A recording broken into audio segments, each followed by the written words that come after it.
All right, no intro. We're just going to get into this. This is a preliminary hearing of Jarvis Butt. If you guys remember, Isaiah Harris went missing, I think it was January 2024. And this demon right here is accused of her disappearance. And, they're saying that she ain't alive, but her body has not been found, you guys. Very sad case. Now, look at this demon. Look at this is sick. So we're going to watch a hearing, but hold on a minute. Look at what he is. A sex offender. How about that?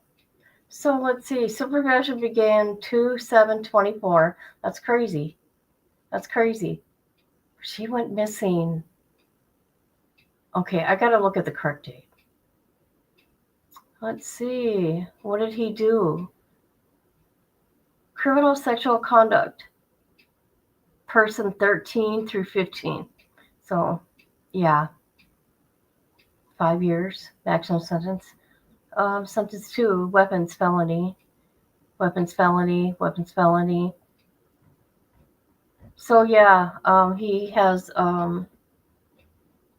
he's on the registered sex offender case. Okay, what we're going to do now, we're going to do a brief, clip notes from the news station, and then we'll get to the hearing. All right, here we go, people. Stay with me.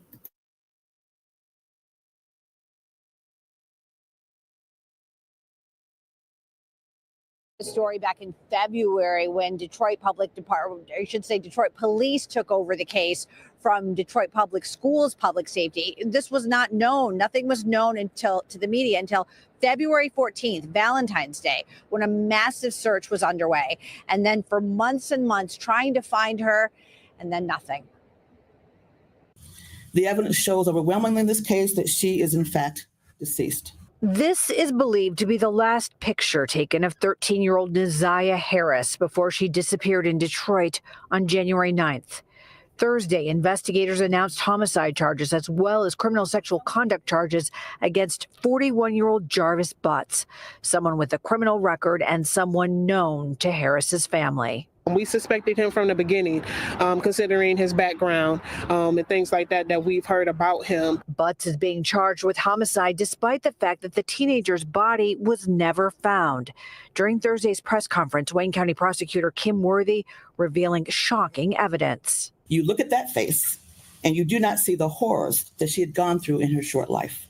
The exploitation, the molestations, the sexual abuse, and the pregnancy that she was concealing. There's no evidence of anyone else being the father of that child other than the defendant himself, who we charge today. And he knew she was pregnant.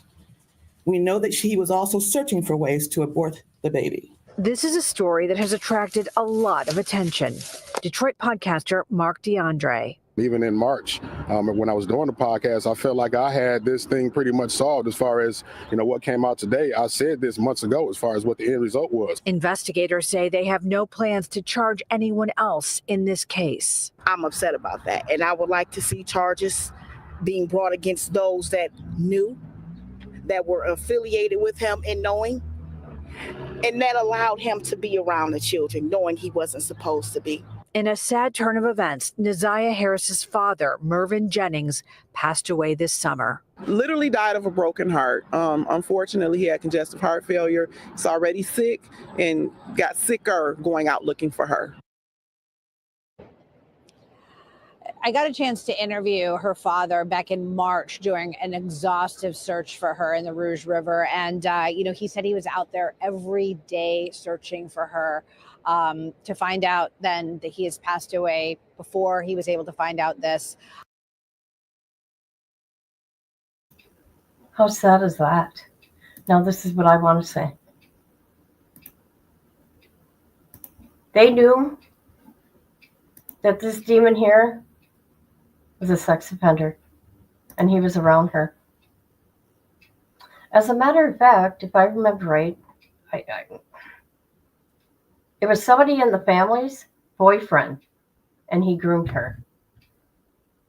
Can't imagine what she went through. Jeez.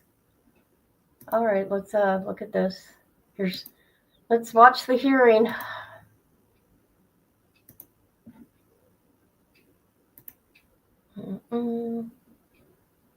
What is going on here? Jeez. All right, here we go.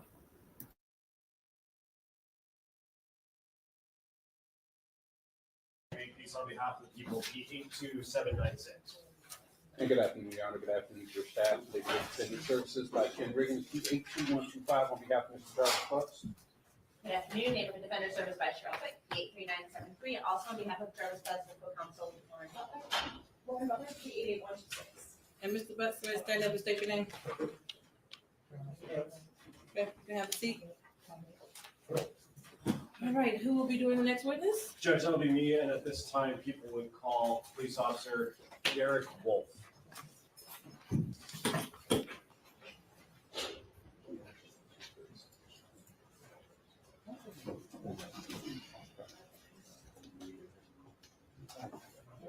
No, he's not.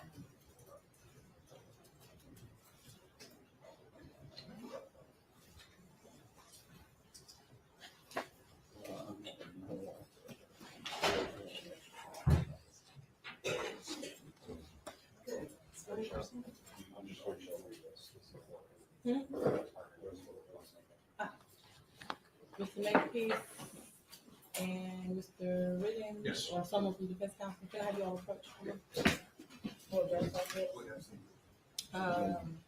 You can have a seat, counsel.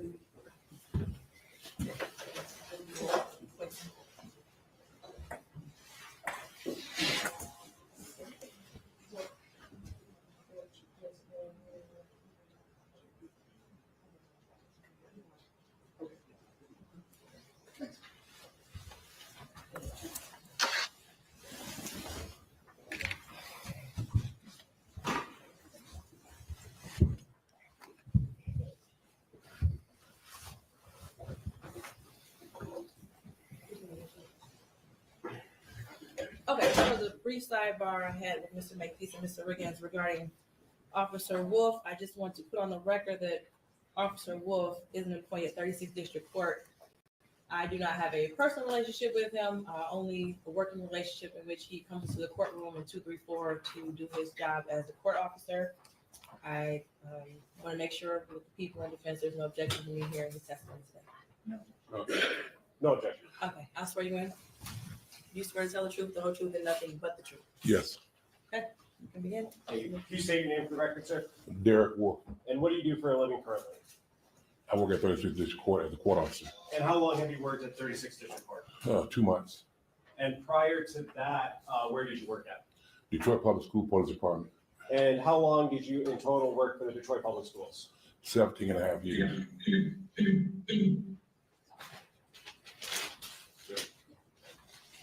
You worked for DPS for 17 and a half years? Yes. And how long have you been in law enforcement in total? 39 years. Before DPS, who did you work for? I retired from Detroit Police Department. And what were some of your common roles and responsibilities at the Detroit Public Schools Police Department? We go to the school. Sometimes we talk to the kids. We take care of the buildings, take care of the principals, we take care of the family, and make sure everybody's abiding by the law. And in January of 2024, what was your assignment at the DPS Police Department? I was assigned to investigations. And as part of that assignment, does that include going out and taking reports from people who are making police reports to the school police department? Yes. I want to direct your attention to January 10th, 2024. Did you go to J.E. Clark School in Detroit? Yes. And what was the reason you went there, sir? I got sent there by my lieutenant about a missing 13-year-old young lady from the school. And when you went there, did you speak with someone who was making that report? Yes. Who was that person? I talked to her guardian, her grandmother, which is her guardian. And is that Annette Harris? Yes. And in terms of taking that report, What's that process like? I don't want to go into what anybody said to you, but what information are you looking for to gather to put into your report? Okay, I'll make a missing report. So I asked Ms. Harris, when's the last time you seen our daughter? Her granddaughter. Description of what she have on. Has she ever been missing before? Does she have a boyfriend? Or she have friends she might go by the house and stay?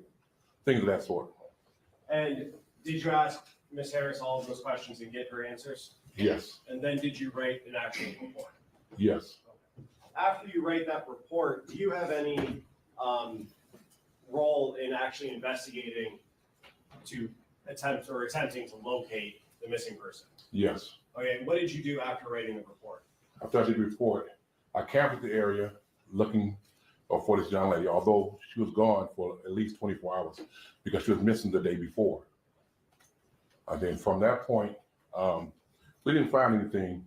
So I found out the bus number that she was on. I got the video, and it showed where she got off the bus at Cornwell and 3 Mile. Said Cornwell and 3 Mile? Cornwell and 3 Mile. Okay.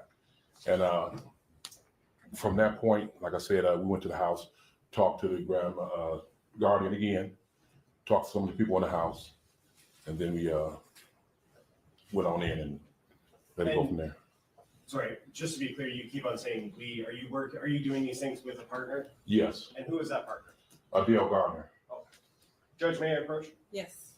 I'm approaching with what's already been admitted as People's Exhibit 2. Do you recognize that, sir? Yes. And what is that is contained in Exhibit 2? The school bus. And is that a still shot from the video that you pulled or that you received? Yes. Oh.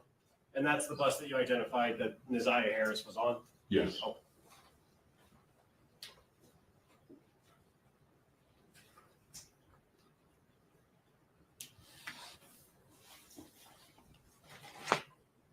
May I have one moment, Judge? Yes.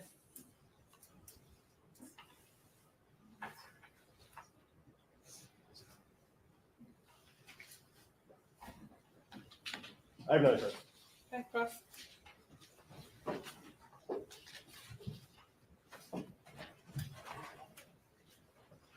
Good afternoon.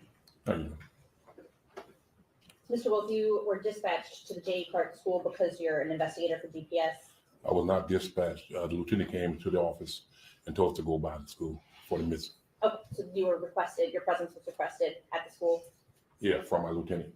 You don't have an office within the school, No, so you're not like the school resource officer per se? no. Okay. And you said you met with Ms. Annette Harris on the 10th Yes. and that's of January of 2021? January. Yes. That was early in the morning? Around between 11 and 12. So school was in session at that time? Yes. Did you speak with the teacher who was in Neziah's classroom on the 9th of January? No. Did you speak with any of Neziah's known friends? Like in the investigation, yes. You did. Who did you speak to? I can't recall that. Did you write them in a report? No, not a missing report. Okay, so you spoke with folks, but you didn't record their names? I recorded it probably on my run sheet, but not inside the missing report. And you didn't take statements from anybody? No, not at the time. Ever? No. Okay. Did you speak with anybody else at the school about Neziah, either on the 10th or any time after that? Only other chance I talked to the guardian, which is the grandmother, and a couple of students. A couple. Yes. Okay. Do you know how many? A couple, too. 2. Okay. Just want to make sure we have the same definition of a couple.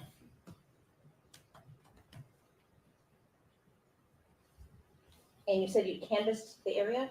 Yes. What area did you canvass? The 3 Mile area, we were all around there, checking the alleys, knocking on doors, seeing if we can get some video, doorbell, camera footage, things like that. 3 Mile, is that 3 Mile Drive? 3 Mile in Cornwell, that area. Okay, and that's where the bus stop was? Yes. Where Neziah would have gotten off the bus? Yes. Anywhere else around the school? We checked around the schools. We checked on, matter of fact, on her street as well. We didn't find anything. In her classroom, does she have a locker or a cubby or anything where she stores items? I can answer that question. You don't know? I don't know. Fair to say then that you didn't check. I may have, but I can't recall right now because Is it's there been such a long time. Is there a report that documents whether you did or not? No. Okay.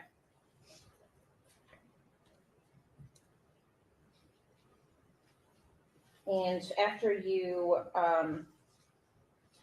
did the canvas of the area of 3 Mile Drive in Cornwall, what else did you do? I went back to the station, advised the lieutenant of what we came up with, Which was what? which was I talked to the parent, the grandparent, talked to a couple of students. We didn't find anything from doing our search of the area. So did you do anything else in regards to investigating? No, I did not, because I was getting ready to retire, so I was done. Okay. I don't have anything further. Any redirect? Very briefly, Judge. How long, you were first notified about this on the 10th, correct? Yes. And how long did you stay involved in the investigation? That day. Okay, so your activities that Ms. Quick asked you about contained, all happened on the 10th of January. Yes. What happened to the investigation after the 10th? If someone else's investigation would have took over, besides me, because once again I was leaving, but I gave all the information that I had along with my run sheet as well. So It was from passed that off to another investigator? yeah, it would be. Yeah. Okay, and then are you aware of what happened after that? No. And you said that on the 10th, your lieutenant came in and asked you to go to J.E. Clark? Yes. And who is your lieutenant? At the time it was George Harris. Okay. I know you've heard of it. I just clarification. You said you were leaving. Are you mean leaving DPS or leaving Yeah. for the day? Retiring. Thank you. Any questions based off of my question? No, Judge. Okay, you were all done.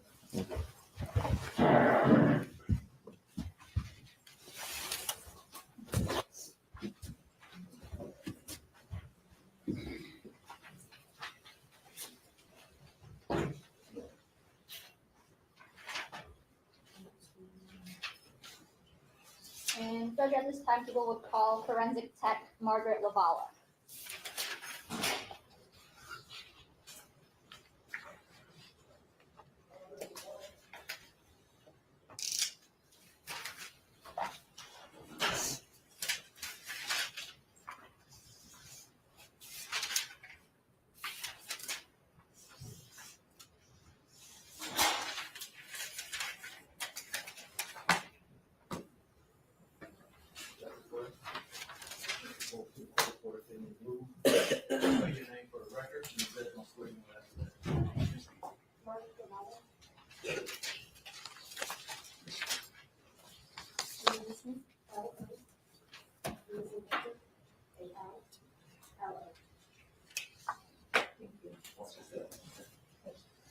Raise your right hand. You swear to tell the truth, the whole truth, and nothing but the truth. Yes, ma'am. Okay. Watch your step on the concerns. Thank you. Don't speak to the mic. You don't have to get up and hold it in your mouth. Whenever you're ready, Mr. Thank you, Judge. Good afternoon. Could you please state your name for the record? Margaret Lavala. And where are you employed? Currently, I'm employed with the Macomb County Medical Examiner's Office And when did you start there? in July of 2024. And before starting there, where did you work? I worked with the Detroit Police Department as a forensic technician. Okay. And how long had you had that job? I was there for about 6 years. And what, as a forensic technician, what are your roles and responsibilities? We would respond to scenes in the city of Detroit. We would take photos, collect evidence, search for evidence, and then compile a report based on our findings. And I want to take you back to March 14th of 2024. Were you working with Detroit Police as a forensic tech at that time? Yes, ma'am. And were you working alone or with a partner? That day I was working alone. And I want to take you to the area of 7 Mile and Berg. Is that in the city of Detroit? Yes, ma'am. And were you dispatched to that location on March 14th, 2024? Yes, it was. And what is it that you did at that location? At that location, there was a wooded area just south of 7 Mile to the west of Berg, and we searched that wooded area for evidence related to a potential missing person. Okay. And what is it that you did when you searched? I'm sorry, what was that? What is it that you do when you search an area? We will canvass the area in an ordered fashion, myself along with the other officers that are on scene. We are looking for things that are out of the ordinary or might suggest that something had taken place at that location. And did you know what you were looking for at that location? We were looking for clothing and shoes. Okay. And did you take any photos? I did. And did you collect any evidence? I did. Okay. And I want to show you, may I show people proposed exhibit 14? Yes.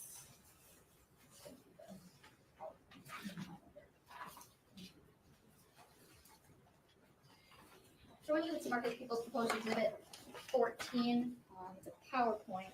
Could you tell me, do you recall going to this area?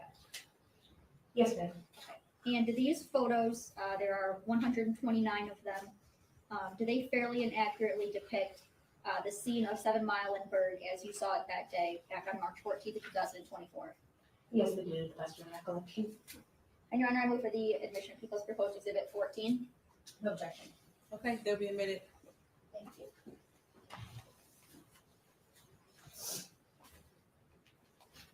Did you end up finding any evidence? Yes, ma'am.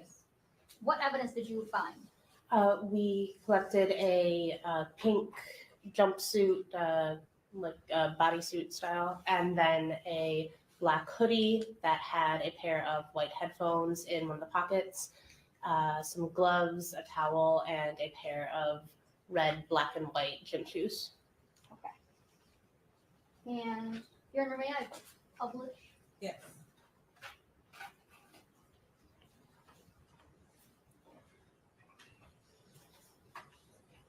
Says you have to allow me.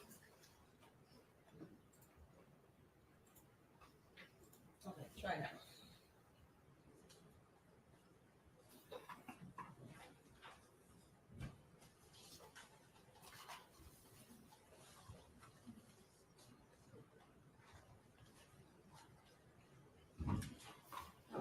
And what, so this is in People's Exhibit 14. This is going to be photo 2.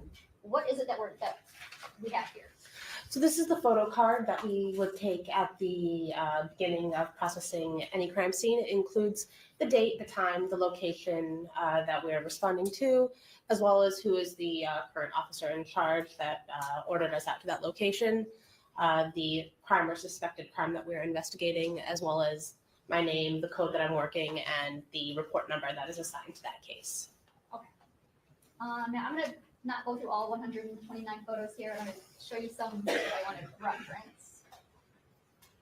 This is for record purposes, photo 30. What do we see here in photo 30? We are looking west down, so that fence on the left of the photograph is the fence for an abandoned building at the south end of a parking lot on the west side of Berg.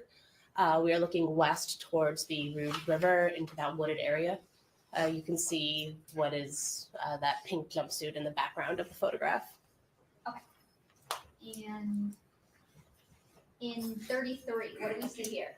That is one of the black, red, and white gym shoes that we collected from the wooded area that I had previously stated.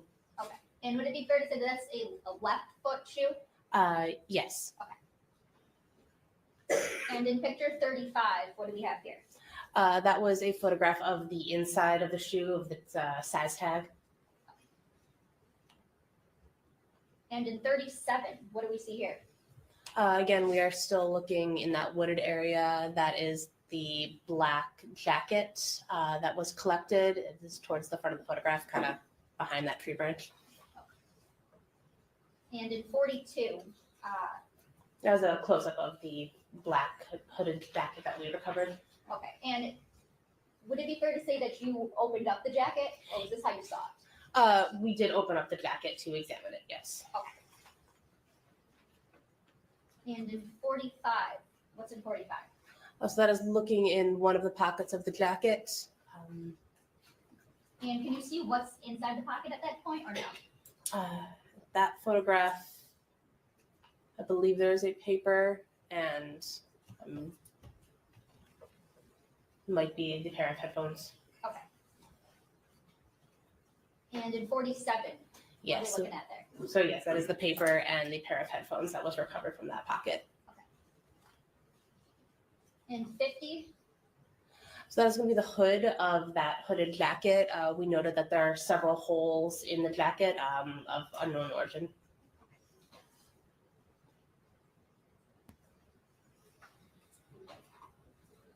yeah, in 52, what do we see here?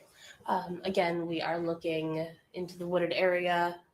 You can see that pink jumpsuit that is stuck in the branches of those trees.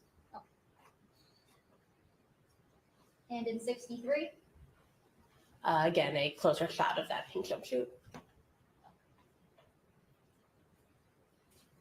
in 78, what do we see here? That is the right foot of the red, black, and white shoe that was recovered that was located in the trees near that jumpsuit. Okay, and is that fair to say the right foot? Yes. And 79, what do we have here? That is a photo of the inside tag of that shoe to show its size. And in 88, That is the pink jumpsuit that we recovered. and 89, That's a photo of the size and the label of that jacket. That jacket jumpsuit. and in 120. That is a photo of the Rouge River. Okay. So how close was the Rouge River, I guess, to the area that you were searching? So there was a large parking lot just off of the west side of Berg, and then there was an embankment leading down to the river. I would say less than 500 feet. What condition was the evidence that we just saw in the photos? What was the condition of it? It was wet. It was dirty. It was currently raining when we were out at that scene. So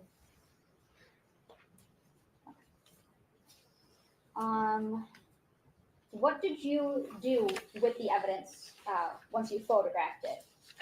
once it was photographed, I collected it and took it from the scene. The items that were wet, we then brought to the Detroit Police Department evidence garage, where we have a drying chamber so that that evidence could be dried in a safe, secure, and way so that any type of DNA evidence could be preserved. And then once that evidence was then dried, it was packaged and processed and submitted to the DPD property unit. And you would have been the one who placed those items in the drying chamber? Yes. And are you also the one who placed them on evidence afterwards? Yes. Nothing further, Judge. Good. Ross? Thank you.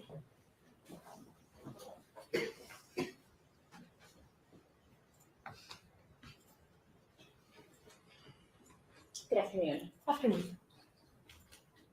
I believe you said that it was raining on the day that you were dispatched out to this location at the site. That is correct. Had it been raining most of the morning? To the best of my recollection. When you were dispatched out by somebody at DPD, That is correct. when you arrived at the site, were there already people on scene? Yes, ma'am. How many people would you say? Approximately 10. And were they all Detroit police officers, or were there other people there as well? Everyone that I spoke with was with the Detroit Police Department. Could you say for certain that everybody there was DPD? No. You were notified prior to leaving, or when you got there maybe, what evidence or what items you were actually looking for? They told us we were looking for clothing. Were you under the impression that somebody had seen something and wanted you to come out and photograph it and tag it? Yes, Okay. So you weren't the first person out there to see it. that is correct. Do you know who originally had seen the items? I do not. So you didn't speak with anybody about where they initially located them? I spoke with the officers that were at that scene, that called me out to that scene, and they directed me to where that evidence had been located. But you can't say for sure where the items were located before you had gotten there, fair to say? Correct. Did you see anybody else handle those items? No, But again, you couldn't say for sure that nobody did. I can't say what happened before my arrival on the scene. One of the items was a black hoodie, right? That is correct. Fair to say that it appeared pretty weathered. Yes. I think the report notes that there's like spider webs on it, Yes. some detritus leaves, that kind of thing. Yes. There was also a pink bodysuit.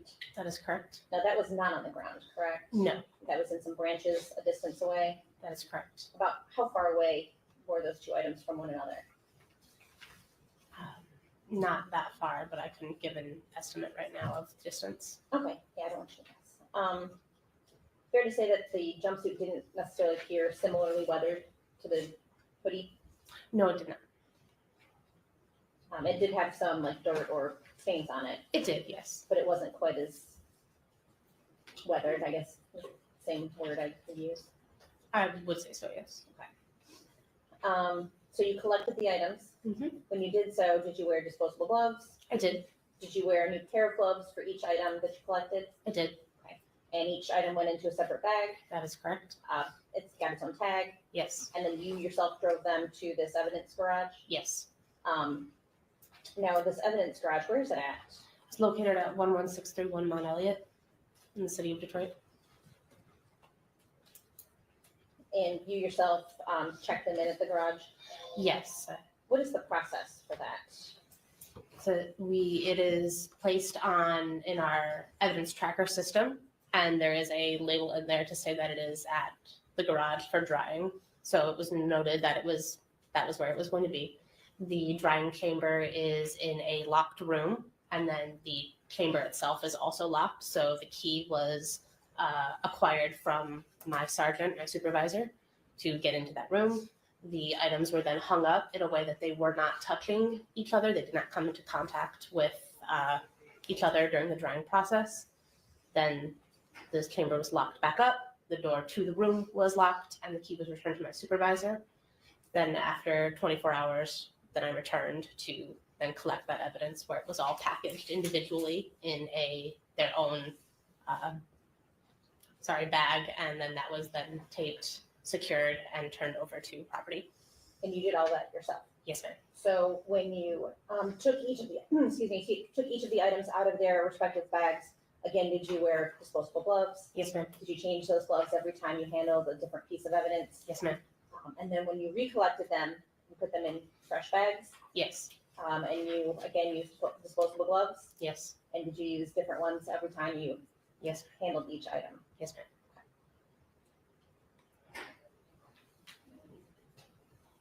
Don't have anything else, thank you. Briefly. Ms. Lavalla, when you placed these items on evidence, are they each given like a specific evidence tag number? Yes, Okay, and could we just go through those really quickly? Do you have a report? I do. Okay, if you need to refresh your memory at all, please let me know. And if you want to refer to your report to refresh your memory, just let us know, okay? So for the red, black, and white Nike gym shoes, those were placed in evidence? Yes. And do you recall what tag number they were? Can I refresh? If that would refresh your memory, yes. So those were item 84. Okay, and that black hoodie, that was also placed in evidence? I'm sorry, so I check again to refresh. Yes. So the black hoodie was item 85. And what about that pink bodysuit? That was going to be item 86. Okay. And the headphones and paper, did you package those separately or together? Can I refresh my report? Look at my report. If that would refresh your memory. So the headphones and paper were packaged together because they came from the same pocket under item 88. 88? Okay. And there were a couple other items that you also placed in evidence. That is correct. Okay. What were the other items? There was a pair of gloves that was recovered from the wooded area as well, and a brown, blue, gray towel. It was a dirty towel, a dirty wet towel from near the parking lot. Okay. And did you place that towel on evidence? Yes. What number did you place that on? May I refresh? Yes. So the towel was 82. Okay. And what about those gloves you were talking about? The gloves were 83. Okay.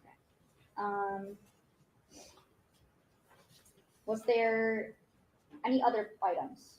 There was like a Ziploc bag that was recovered from the other jacket pocket that was placed under item 89. Okay. And anything else? Not to my recollection. Okay. Was there any kind of rubber bracelet? Oh, sorry. Yes, there was a rubber bracelet that was recovered from that wooded area as well. Okay. And was that on evidence also? Yes, ma'am. Okay. And what was that placed on? May I refresh? If it would refresh your memory, yes. Thank you.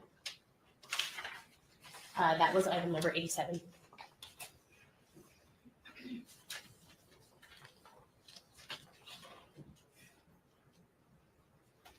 Nothing further, Judge. Okay, you're all done testifying. Thank you. Thank you, ma'am. Okay,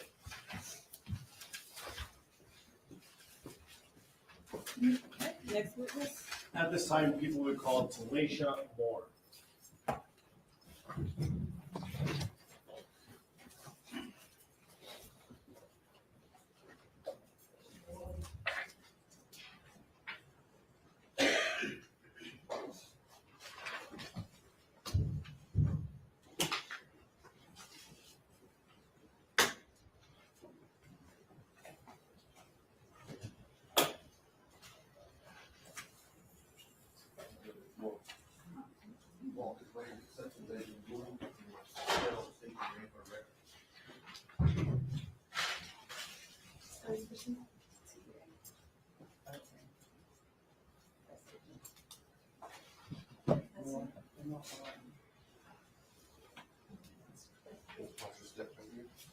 Step this way, raise your right hand. Do you swear to tell the truth, the whole truth, and nothing but the truth? Yes. Watch your step. Speak into the mic here. Pick it up and hold it in your lap if you like. Mayor, thank you. Could you state your name for the record? Talisha Moore. And, excuse me, Ms. Moore, I'm going to ask you a couple questions, but first I want to ask you, do you know someone by the name of Cordell Wright? I do. And how do you know Mr. Wright? He is the father of my nephew, my 17-year-old nephew. So, your sister's son? Yes.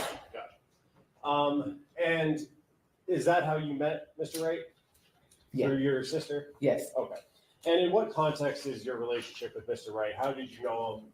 Did he ever do anything for you? Things like that. He fixed my mother's car. He worked on her car. Okay. And what kind of car does your mother drive? A red Jaguar. And what's your mom's name? Jacqueline Campbell. And going back to January of 2024, where were you living at the time? Not your specific address, just the city. Ypsilanti. And who else lived with you in Ypsilanti? My mom and my son. Okay. And would Mr. Wright ever come out to Ypsilanti to fix your mom's car, her Jaguar? Yes. How often did he do that? Like a couple times, at least 2 times. And was that around January of 2024? That was the last time. In January was the Yes. last time? And when he would go out there, would he bring anyone with him? This last time he did. What about For prior? the last 2 times. So before January 9th, him and someone else came, and then on January 9th, they both came. Okay. And the person that he brought with him, do you see that person in the courtroom today? Yes. And could you point to him and identify a piece of clothing he's wearing? Well, I can only see the top of his head right now. Are you 100% sure that it's that person? Could we have everyone remove their masks, Judge, just for a brief moment? If everyone in the courtroom could remove their mask if they have one on, please. Ms. Moore, do you see the person that Mr. Wright brought with him? I do. And could you point to and identify a piece of clothing he's wearing? A green one-piece thing. For the record, the witness has identified Jarvis Butts, the defendant in this matter. So reflected. Thank you. And you said Mr. Butts came out how many times with Cordell? At least 2. So this last time in January and the time before that. Okay, and the time before that, who was anyone else with the two of them? No. And what were they doing the time before January 9th? Working on the car. We I can't remember. It was a couple of things they had to fix on it, and they came out and did it in the driveway. And Sorry. no. I was just gonna say the last time when we got the car towed to the shop and they drove it back up. Okay. And so in between the most recent time before January 9th, the Jaguar, correct me if I'm wrong, was towed to Detroit? Correct. Okay. And then on January 9th, did you see that red Jaguar again? Yeah. Okay. Who brought that Jaguar out to Ypsilanti? Cordell and Jarvis. Okay. And was anyone else with Cordell and Jarvis? Yes. Who is that person? Naziah. And I want to clarify, at the time on the 9th, when Cordell, Jarvis, and Naziah came, did you know that that was Naziah Harris? No. Do you know that now? I do know now. Okay. And is that based on information you learned or seen in the news and things like that? Well, it was based on when the detectives came to the house to question us. That's when I found out who she was. But at the time on the 9th, you didn't know? Mm-hmm. Is that a no? No, yes or no. I did not know. Now, let's talk about when they came out on the 9th, January 2024. What was that interaction? How long did it last? Can you kind of take me through start to finish their visit and delivering the car? So they came, they delivered the car. They were talking to my mom about what was wrong, gave her the invoice. It was just like a regular day when they came in, they sat on the couch for a few minutes.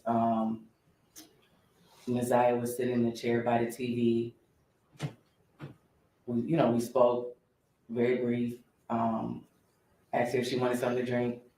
She didn't. My 6-year-old son ran up to her, the dog. It was just very mellow. They sat there, we talked about the car and stuff. We talked about my nephew. Cordell was trying to wait till my nephew got out of school, but because he was on tether, they had to leave, so they didn't get to stay long enough for my nephew to come. And your nephew would be Cordell's son? Cordell's son, yeah, correct. Did you talk to Mr. Butts about Naziah? Did he introduce her or anything like that? We just asked, hey, everybody spoke. He said this is his niece, and that was pretty much the basis of it. I cannot remember if he said her name or not, but he did introduce her as his niece. And so, just to be clear, not sure about the name, but he said this is his niece about Naziah. Mm-hmm. Is that a yes? That's a yes, I'm sorry. Okay. And then after that conversation, let me ask you, during that time when they were there, did you notice anything that was unsettling or concerning about Naziah? No. It was just a normal interaction? Yes. After that interaction was over, did the three of them, Cordell, Jarvis, and Naziah, leave your house? Yes. Okay. And as far as you know, they were headed back to Detroit, right? Correct.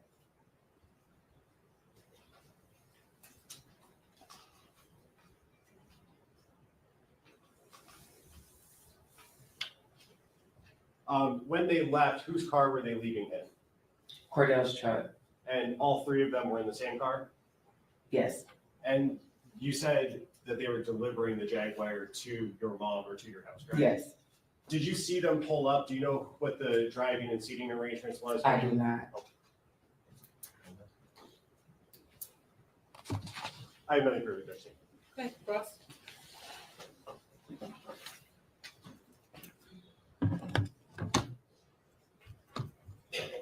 Good afternoon. Good afternoon. So you're technically not related to Cordell, right? Correct. That's just the uncle of, I'm sorry, he is the The father father. of your nephew. Okay. How would you say your relationship is with Mr. Wright? It's cool, like, no issues. You got along with him well? Mm-hmm. Okay. Yes, And you know Cordell worked as a mechanic? correct. Okay. And how long has he worked on your vehicles? Was this something new, or had he worked on your vehicles previously? I think he might have changed the oil on one of my cars a couple years back, but not that frequently. Okay. And you knew he had did you know he had a shop that he worked out of? Yes, Okay. Had you been to the shop? yes, Okay. And you said that there was a time prior to January 9th that he came up and worked on the car, correct? correct. And you said that my client was with him that time. Correct. Do you recall when that was? It had to be in the summer. I cannot recall the exact date. But it was summer of 2023? Yes, Okay. And that was the first time you had seen Jarvis Butts? yes, Did you say anything to him that day? yes, The we first talked, time? yes. We talked about me being a member of Zeta and that he had a cousin or somebody that was a Zeta. We all went to O'Reilly's to get some parts or something for the car. Okay. Stopped and got something to eat, came back, but it was very mellow, like. So that summer of 2023, you had a fairly decent conversation with them, correct? Correct, And it lasted for a period of time, correct? correct, So on January 9th, when you saw him, you knew who he was. correct, You had recognized him because you had spent time with him, correct? correct, Okay. So you had the car, and you knew that he was partnered with Cordell at the shop, correct? correct. Okay. So on January 9th, approximately when did you have the car towed down to his shop? I think we had it towed maybe like the 4th or the 5th. So it was there from the 4th, okay? And it was the 9th that they brought it back? Correct. Okay. Do you know approximately what time the car was brought back?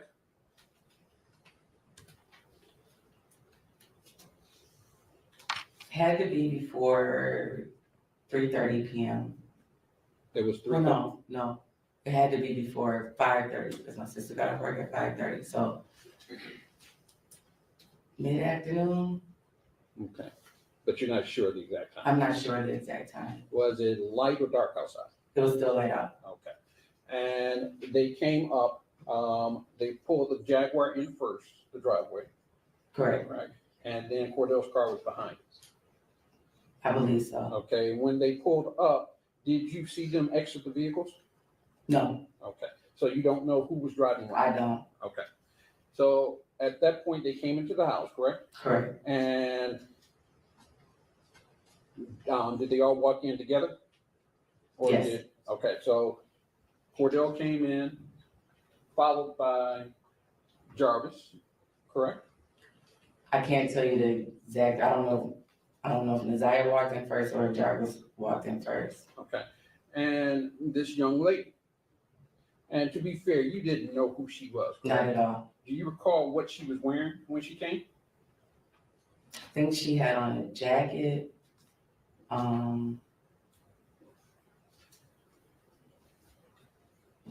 But I can't really. Don't recall? No. Okay. Do you recall what any of them had on that day?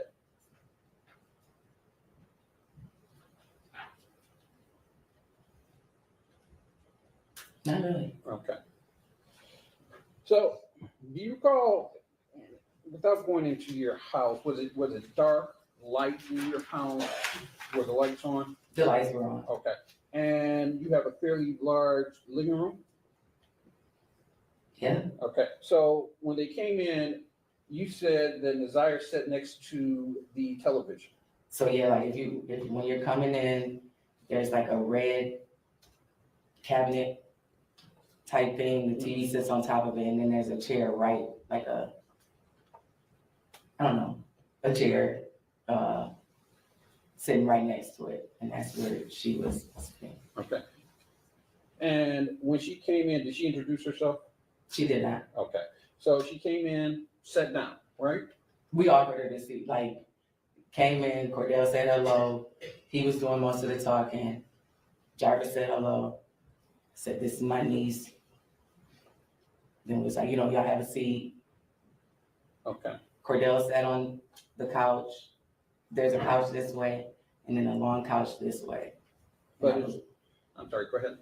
And I was just gonna say, I believe that they were both on this couch. Nazir was in the chair, and me and my mom were on the longer couch. So your mom was there? Yeah. Correct? All right. And you all were conversing, correct? Correct. And it's fair to say that you weren't conversing with Nazir, correct? No. You were conversing with Jarvis. I'm sorry, you were conversing with Cordell. Cordell and Jarvis about the car and the invoice that they brought. All right. And you said at some point your son came up and was talking with Nazir? Correct. Okay. And how long did this conversation last? Like all of our conversation? Right. How long were they there? Probably between like 30, 45 minutes. Okay. Maybe an hour. And while they were there, you didn't notice anything, and I think you already mentioned this, you didn't notice anything out of the ordinary, correct? Correct.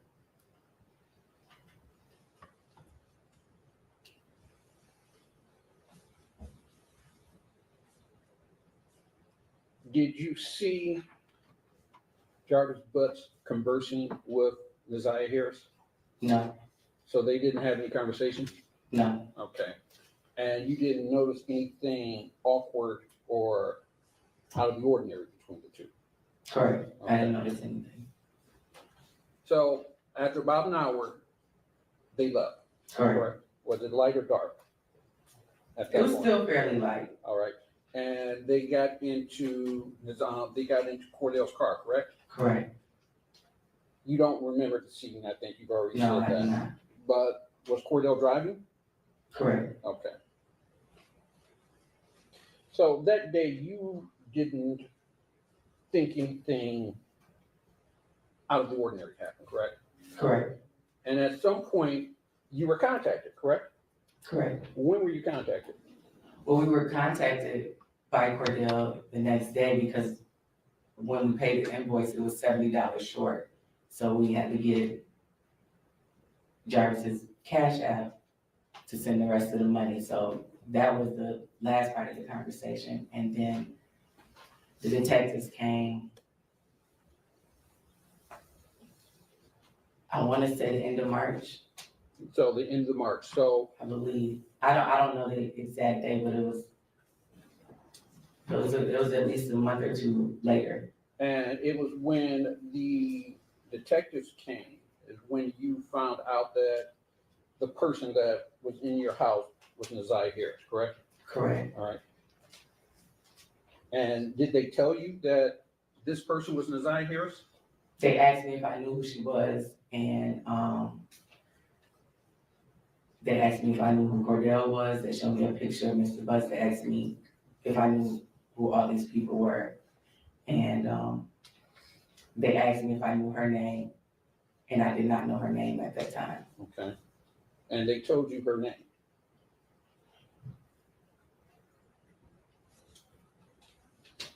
Honestly, I don't know. Okay. And at any point, did you look up why they were there or look up any information about this case? Yeah, after they left. After they left? Mm-hmm. Okay, and what did you look up? Objection, relevance. I just want to see where her information came from. As long as the results of what she looked up. I want to see the information that she had that go into her testimony. Go ahead. There's obviously there's podcasts out that are a bit unfavorable? It's not obvious. Well, I don't know. Okay, you don't know. Okay. What did you look up? I looked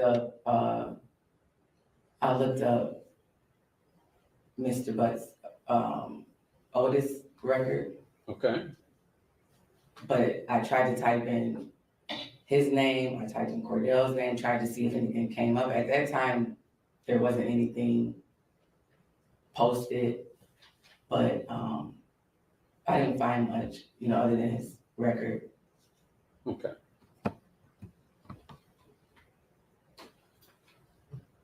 Just one more. Yeah.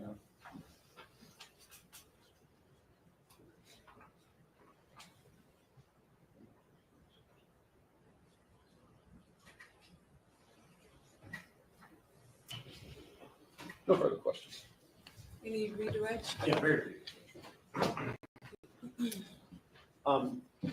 Ms. Moore, Mr. Riggins was just asking you about information that you looked up and things like that. When the police were at your house, though, and the detectives were at your house, first, do you know if those were Detroit police officers? Yes, Detroit police Detectives, okay. And you said that they showed you a picture of, in court, you said Neziah, right? Say it one more time. They showed you a picture of Neziah at that time, correct? Correct. Did you identify that picture when the police were there as Neziah Harris? Did you say her name? No, I said that's the mechanic's niece. So just to be clear, you identified her as the girl that was at your house Correct. with the defendant, Jarvius Fox. Correct. Oh. And that was before you had looked up any information? Correct, because I didn't know anything until the detectives came to the house. And while Neziah and Jarvis and Cordell were at your house, you said Neziah was sitting next to the TV? Mm-hmm. Yes. And did Neziah, during that 30 minutes to an hour, ever get up and leave, use the restroom or anything like that? No.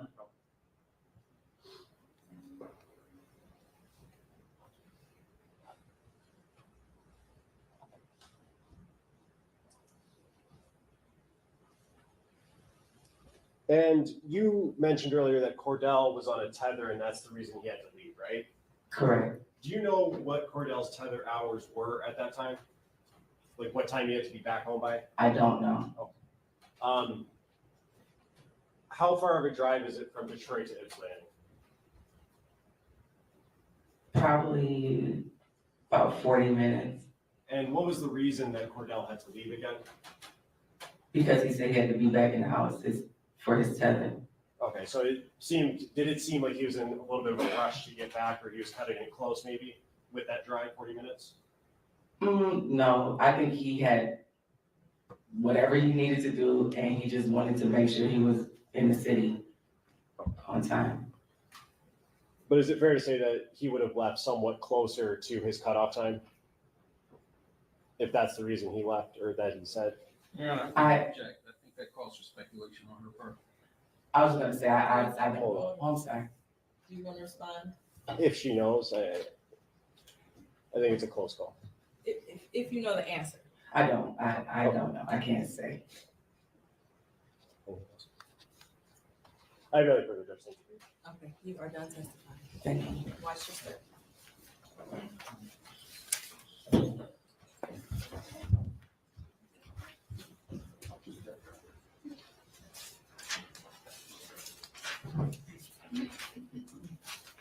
Ms. Ripley? Yes, Judge. At this time, people would call Tijuana Fox.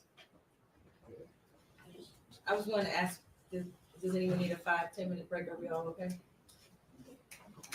I'll take it. Okay, 5 minutes. Use the restroom. Yes. Thank you. Come back at 2:15.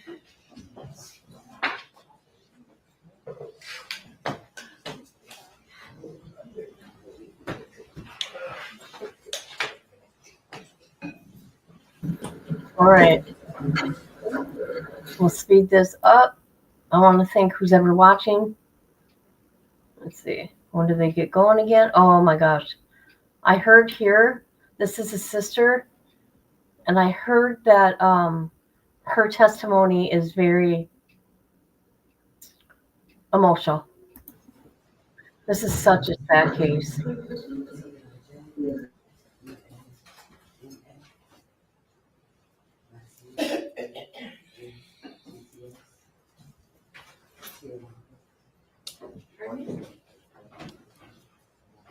Raise your right hand. Do you swear to tell the truth, the whole truth, and nothing but the truth? Watch your step. Whenever you're ready, Mr. Wilson. Thank you, Judge. I'm gonna speak into the mic. I want you to hold it in your lap. Okay. Good afternoon. Could you please state your name for the record? Tijuana Butts, And how old are you, Ms. Butts? 46. And do you know someone named Jarvis Butts? Yes, And how is it that you know him? he's my brother. Okay. And how old is Jarvis Butts? 42. And do you know his birthday? Yes, When's his birthday? November 21st, 1982. And do you see Jarvis Butts in the courtroom today? I saw him walking in. Okay. And can you point to him and tell me the color of the clothing that he's wearing? He has on, I believe it's dark green shirt. He's sitting behind the lady to the side of you. And do you remember the record reflected when it says identify the defendant in this case? So reflective. And just to be clear, you said I saw him walking in. You saw him when you were walking in or when he was walking in? When I was walking in just now. Thank you. And Ms. Butts, where did you know Jarvis to work? He worked at a shop on Warren and Neff, called Frank's, and then he moved to a shop on Hopper and Connors. I don't know the name of it. And Ms. Butts, do you remember talking to Detroit police back on February 26th, 2024? Yes, And what's the reason that you went and talked to Detroit police? I had reason to believe that I saw Naziah the day she went missing. Tell me about that.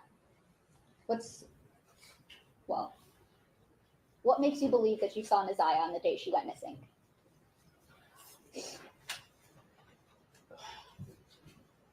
Where do you want me to start this a lot? So from the very beginning, where is it that you think you saw Naziah? At the shop on Harbor and Connors. Okay, and whose shop is that? My brother Jarvis Butts and his partner. Okay. What's the reason you were at your brother's shop that day? Something was wrong with the car that I was driving, and I just needed him to check it out to make sure it was safe for me to drive. Do you recall about what time did you go to Jarvis's shop that day? About 4 p.m., give or take a few minutes. Okay, and around what time did you leave? Somewhere between 6 and 6:30. Okay. And what is it that you noticed while you were at the shop? So it's a two car, like garage. So I was sitting outside of the shop in my car because they were working on another car on the inside. As I sat there for the time that I was there, I kept seeing a little girl get in and out of his truck, going to the gas station and going back to his car. Okay, so I'm gonna stop you right there. Whose car are we talking about? My brother. Okay, and what kind of car was it? I believe the Cadillac Escalade. Okay, do you remember what color? Kind of like a pearl white, off white cream color. Okay, and you described this as a two garage shop? Yes. Okay, and I want to approach with people's exhibit 7. Okay. Now, Ms. Butts, do you recognize what is it we're looking at in people's exhibit 7? Yes. Okay, what is that? That is the shop Okay. right in the middle. And where at were you parked when you saw someone getting in and out of Jarvis's truck? In front of the car doors of the garage right here, I was parked facing, I don't know what direction it is, but going towards garage. I was like in front, but outside. Okay, so you were kind of parked parallel with the road? Yeah. Okay. Can you draw a T where your truck was? My car? Yeah, your car was. Can I? Yes. And then put an arrow the way you were facing.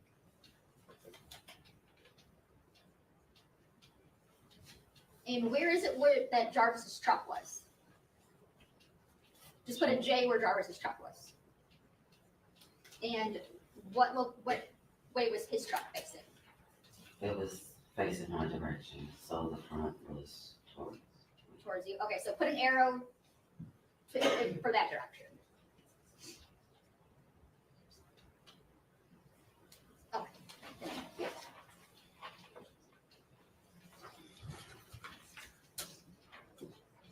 Now, do you get a look at this little girl that you see getting in and out of his car? I saw her, as she was walking. I never saw her face. Did you see any clothing? I did. Okay. Did anything about the clothing stick out to you that you remember? I just remember her having on a colorful jacket. And what door, which side do you remember seeing her getting in and out of Jarvis's truck? Or did it change? I don't really remember. Okay, that's okay. So you said you mostly remember a jacket, a colorful jacket. Yes. Okay. Now, I'm going to show you what's marked as People's Exhibit 2, which is already admitted, and People's Proposed Exhibit 10. You understand my approach? Yes. Thank you. Handing you what's marked as People's Exhibits 2 and 10. Okay. Do you recognize anything in those photos? Yeah. Yes? Yes. What is it that you recognize? Right here, this jacket. And for the record, you're pointing up in channel 1, and you recognize this like pink colorful jacket? Yes. Okay. And that's in People's Exhibit 10? Your Honor, I move for the admission of People's Proposed Exhibit 10 as Exhibit 10. Is that a fair and accurate depiction of the jacket that you saw that day? Yes. I move for the proposed People's Exhibit 10. Any objection? No objection. Okay, it'll be admitted as People's Exhibit 10. Okay. And in People's 2, is that also, where is the what you recognize People's Exhibit 2?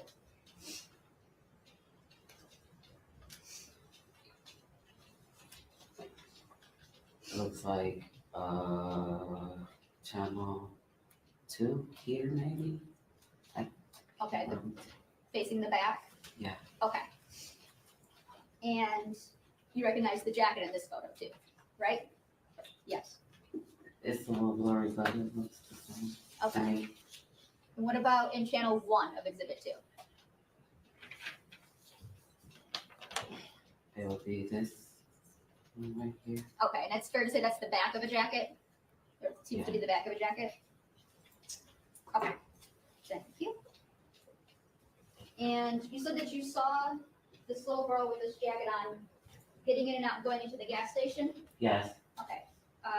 Did you know who this little girl was at the time? No. Okay.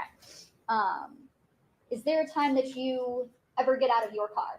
Yes. And what do you do?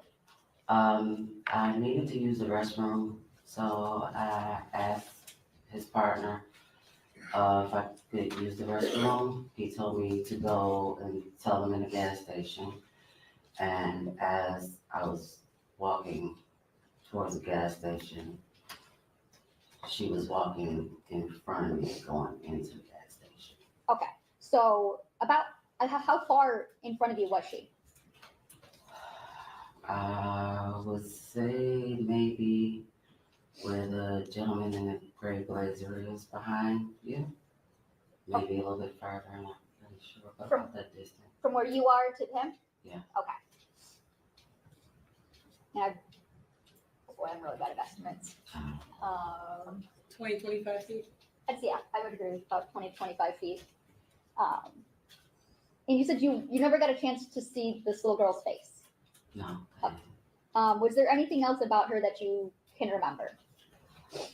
I just remember her being kind of small, like outside of just seeing her get in and out of the car. When I was walking towards her, I was like, she's tiny, and I just remembered the coat.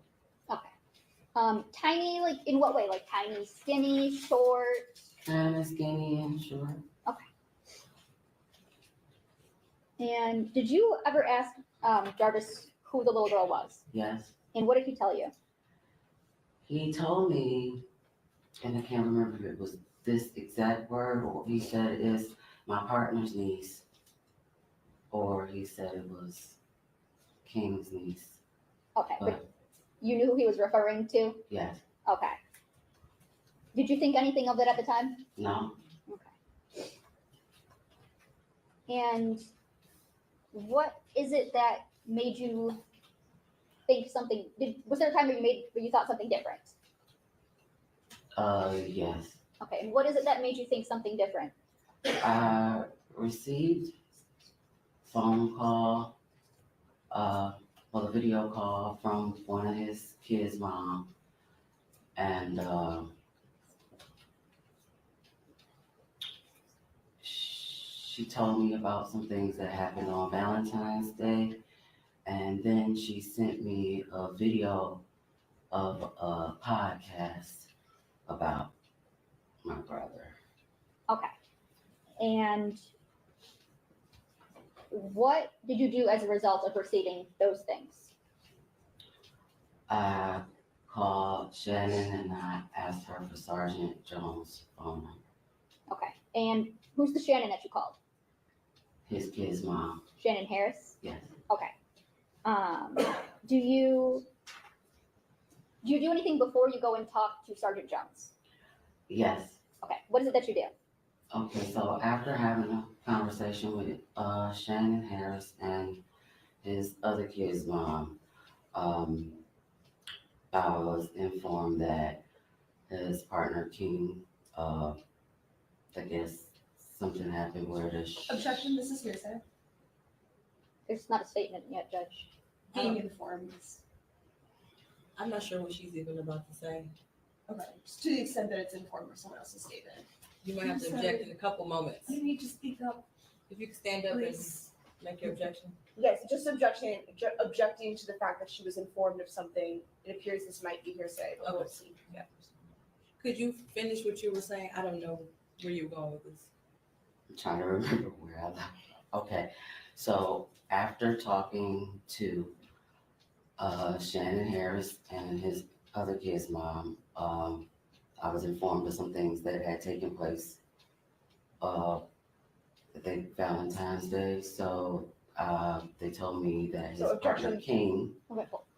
Okay, so that at this his- point, this is hearsay. They told me in the lack of personal knowledge the things that she was informed of. Can I finish? 1 second. What is an objection? I'm sorry. The witness Sorry. has to stop talking. So based on those, do you go and talk to someone else? Yes. Okay. Who do you go and talk to? His partner King Okay. And where is it that you go and talk to King at?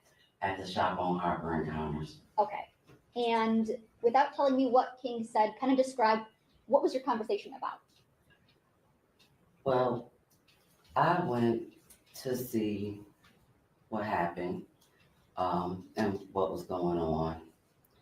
During that time, I told him that I had never seen any little girl at my brother's shop besides my nieces, outside of the little girl that I saw getting out of his truck that day. Okay.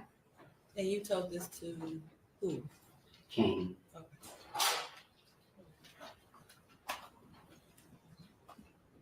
And Who is King again? His business partner. Okay, and do you know his government name? I believe it's Cordero or something like that. I just always call him King. Okay. So you went and told him that you hadn't seen anyone out at the shop besides your nieces and then the one little girl you saw that one day. Yes. Okay. Did you ask him about that little girl? Well, I didn't ask him about it. After I said that to him, he told me. Objection, Your Honor, this is going to be hearsay again. Judge, it's going to go to the effect on the listener. There could be an exception. I don't know what she's saying. So you might as well just stay standing up. Go ahead, say what you were going to say. After I mentioned to him that I had only saw my nieces and one particular little girl, he then told me that that was Naziah that I saw that day and I was there. Objection given now that she has testified to that it is hearsay, that it is being introduced for the truth. And Judge, I would say that it's actually a statement of identification.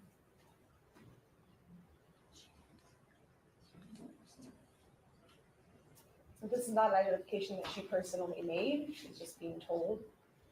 When she saw Naziah that day, so it's. She didn't know who it was. I mean, she had no idea who this was. That's She not didn't know her who she was. identification. So it is hearsay. Okay. So without saying what King said, were you informed of anything about a little girl that you saw on January 9th, 2024? Yes. Okay. And to your knowledge, Jarvis had told you that that was King's niece. Yes. Okay. And when you talked to King, did you have reason to not believe what Jarvis told you? Yes. Okay. Do you know your nieces from Jarvis? Sorry. That is a poorly worded question. I am sorry. If that was your niece, would you have recognized her that day? Yes. Okay. And you did not recognize this little girl as your niece, did you? No. Okay.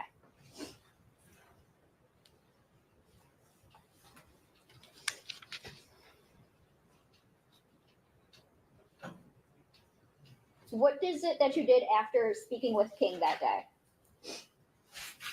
I called Shannon Harris and I asked her for Sergeant Jones' phone number. Okay. And did you eventually talk to Sergeant Jones? Yes. Okay.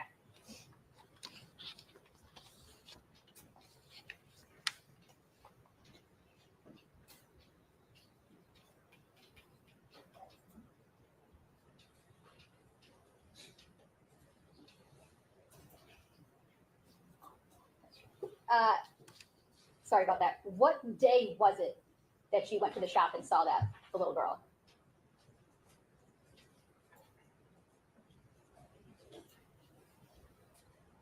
Can I ask you a question? I didn't remember the exact date at that time. Okay. What is it that makes you believe that it was Naziah Harris that you saw on that day?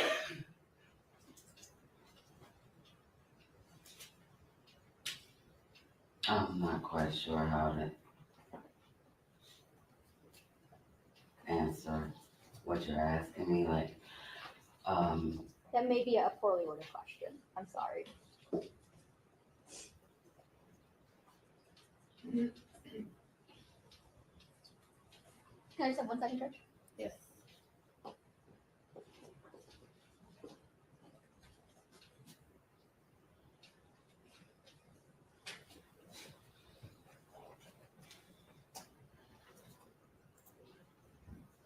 Ms. Butts, did you come to learn of the day that you had gone to Jarvis's shop by going through the locations on your phone? yes. Okay. And that's the date that you don't remember off the top of your head right now, but it is revealed in your phone locations? Yes. Let's see here.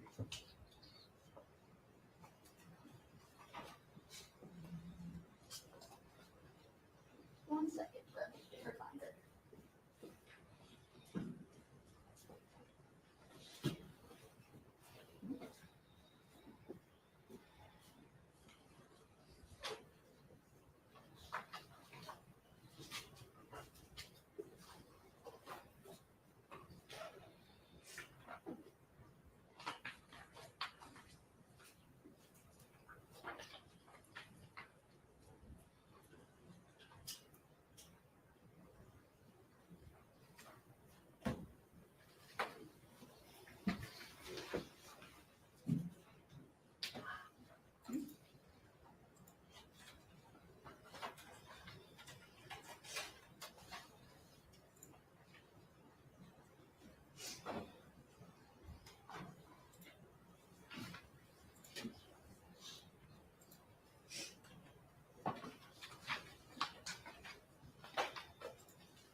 When is it that you went through your phone locations to determine the date?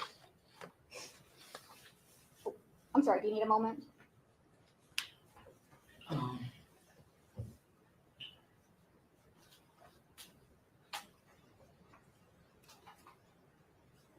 believe it's February, I think the 24th or the 26th. I can't remember the exact date.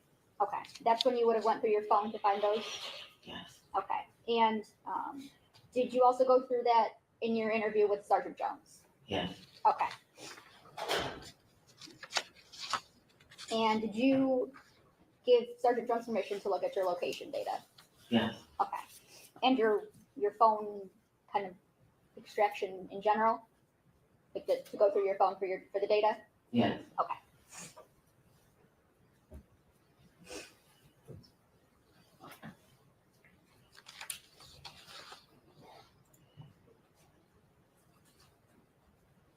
Nothing else, Judge. Thanks, Chris. Good afternoon. So you go to the shop where your brother works periodically, right? From time to time, yes. You've been there prior to the day we've been talking about today? Yes. A couple times at least? Yes. And you'd been back there after? Yes. But the day we've been talking about, that's the only time you ever saw a child there? That was the only time I saw a child I didn't recognize. Okay, so you had seen other children there before? Yes. Okay, when you say that you recognize, these are who exactly? My usually? nieces. And when you first arrived at the shop that day, Jarvis told you that he wasn't going to be able to work on your car? No. No? Did you ask him if he'd be able to? Judge, I think this calls for hearsay. They can't admit statements of the defendant. I'm looking more so for her own statement, actually. For her We'll what? start with her own statement. Okay. Did you ask him right away if he would be able to work on your car I talked to him prior to coming to the shop. before you arrived? You asked if he could work on your car that day? I asked him to look at my car that day. Okay. Did you arrive at the shop with the understanding that he would or would not be able to? I arrived at the shop knowing that he was going to look at my car. Okay. One moment.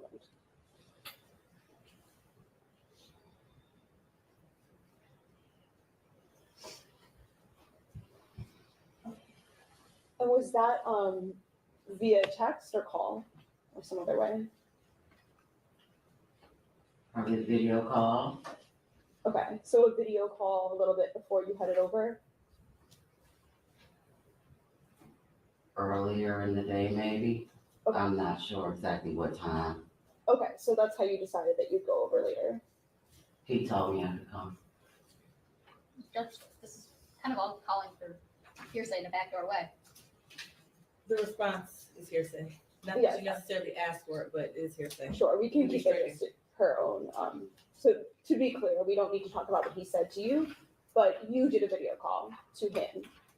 And in that call, you asked if he could work on your car. You Right. keep saying work on my car. I said, look at my car. Okay, look at your car, but you asked him personally in a video call. Yes. Okay, and that was maybe that morning? I don't remember what time of day it was, but it was before I went to him. Okay, thank you. Okay, and as you were saying, this day, I think you said you saw some other children there at other times, but this particular child, you only ever saw this child on this particular day. Yes. And the whole time you were there, from your testimony and from that police interview, you said that you never saw her face. Yes. And then you did also see some news stories about this case. Yes. Yeah, in the podcast that you talked about. Right, there were some podcasts. I had already saw her on the news, but I did not know who she was. Sure, but that was by seeing those stories, that's how you started to think. Well, I was sent the podcast after some other things that was told to me. That's when I received the podcast. So initially, between the day you were at the shop, right, and then until you started to see that news, at first you didn't make this connection that maybe she was anyone in particular. Not at all. Okay. And then through seeing that news, those podcasts, that's when you started to think she was. That's not the reason why I thought that. No, but that's the timing, or it's not? I guess you could say that. That's when you started to, at least when you saw those things, that's when you started to wonder. I was wondering before I saw the podcast. Okay. In your police interview that you did, did you tell them that at first when you saw the news, you didn't really make a connection because of not having seen her face? Yes. Okay. So that interview was on February 26th, 2024, right? Yes. And you were having some trouble remembering some of the specific details from January 9th at that point? Not so much as remembering maybe the order I remembered it in. Okay. Were there some times, at least though, when you were asked some questions and some details that you had to say, I can't remember some things? I can't remember now. Okay. And would you agree that at least Like, when it it didn't mean that. okay. I was just saying.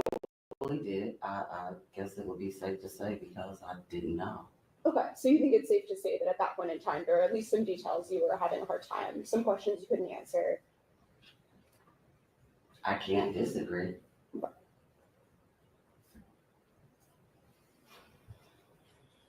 And it was pretty close in time, shortly before that police interview. That was when you first started to think that maybe this girl you'd seen at the shop had been Messiah Harris. Can you repeat that? So the first time you started to think that maybe that child, the one you saw, maybe that was Messiah Harris, that was pretty close in time to the police interview. Maybe about a week or so before. Okay. I believe, does it sound right to you that I think you told the police that it was on the Thursday prior to the interview? Whatever the Thursday was after Valentine's Day. Okay. So probably February 22nd. That was the Thursday prior to your interview. Okay. And then when you were at the shop, you primarily saw this child while she was inside a truck, right? I didn't know it was a child in the truck until she kept getting out.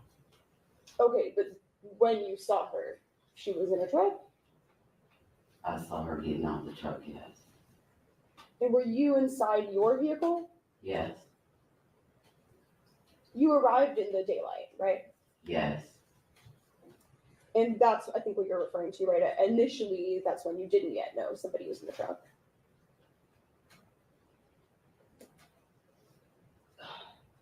Can you say that again? So at the beginning, when you first got there, right, you didn't know right away that somebody was in the truck. No, I didn't. I think you had said before because it was so light outside, it was a bit difficult to see into the truck. I wasn't really paying attention to his truck. He was outside of it. Sure. And then in your police interview, you referred to then seeing a light in the truck, and that's when you started to see somebody? Yeah, that's when the door opened. Okay, so there's a light turned on, and at the same time a door opened? That's the reason the light was on. Okay, because the truck door was open. Yes? Sure.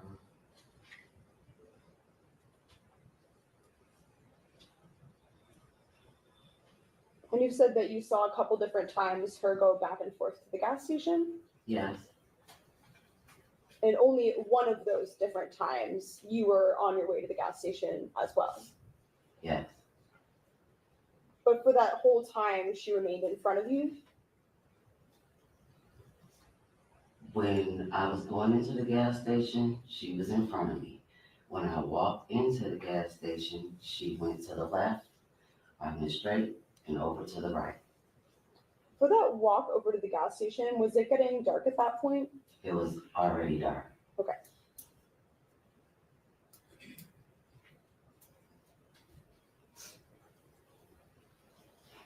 And while she was in the truck, you were not sure exactly which part of the truck this was? I can't remember, no. Okay.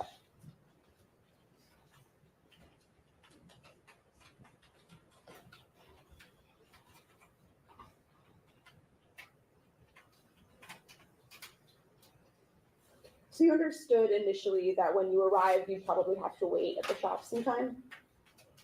Yes. I think you referred to just one other car he worked on first. Is that all there was before you? It was actually another vehicle out there, but I don't pay my brother to work on my car, so I had to wait until he was done making his money. Sure. So I waited. Sure. So do you know how many cars he worked on before he got to you? I don't remember. Okay. Do you know if there were any other customers present in person? I did see someone, I can't remember what kind of car it was in, but it was, I believe, a gentleman that needed to pull into the garage because Jarvis asked me to move my car out the way because I was blocking the garage. So, yes. Was this someone you recognized at all? No. So in total, other than Jarvis or who you referred to as King, was there anyone present that you recognized that day? No. Just King and my brother.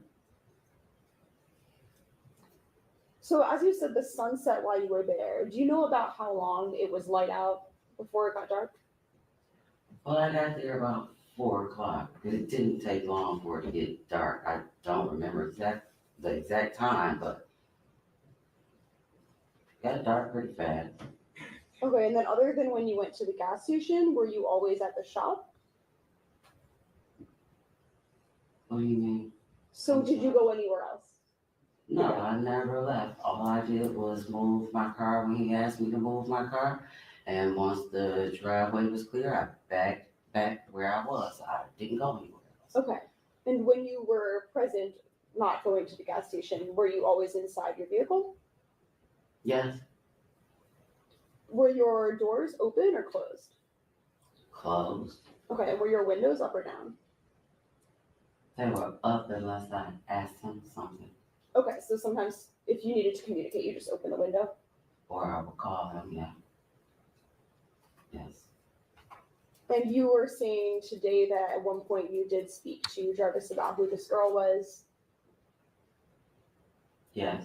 And when you were talking to the police about this, you had said that you weren't sure exactly what his response was. What I said was I wasn't sure of the word. Sure, that's what I mean. That Okay. You told the police, right, that it might have been King's niece, or maybe he said it's my homeboy's niece. He said it was his partner or King's niece, but he definitely said it was someone else's niece. Okay, I mean, does it sound right to you that you used the term homeboy's niece with the police? I probably did. Okay. It's all the same to me. And then that's what you continue to think at first, right? At first, you just believed that it was someone else's niece. Yeah, Specifically, you thought it was probably King's niece, that's what I was told. which I think as we established, right, King is the same person as Cordell, right? Yes, And then after that, you would listen to some of these podcasts and to the news. I listened to his kid's mother, and then I watched the podcast. Okay, so those are some things that happened. Yes, And then once you started to have this different information you were gathering, then you kind of started to look into it for yourself, yes, do some of your own investigation. yes. And then at one point following that, that's when you decided to go back to the shop Yes, to speak to Cordell yes, and to discuss some of these things you've been learning with him. yes. You and Jarvis are not particularly close. I wouldn't say that we're really distant. I don't see him every day. I don't talk to him every day, but he's my brother. Okay. He's your brother, but you don't have a very close relationship, or?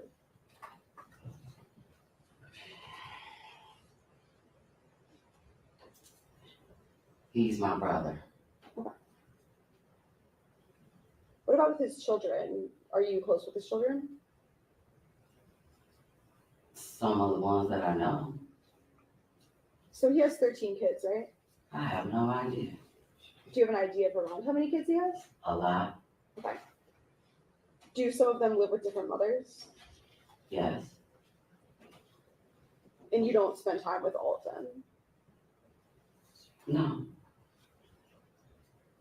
So which ones do you know? I don't want to say their names. They're minors. Okay. And I don't want to disclose their identity. Could you just give like a number instead? How many do you know? I'm counting.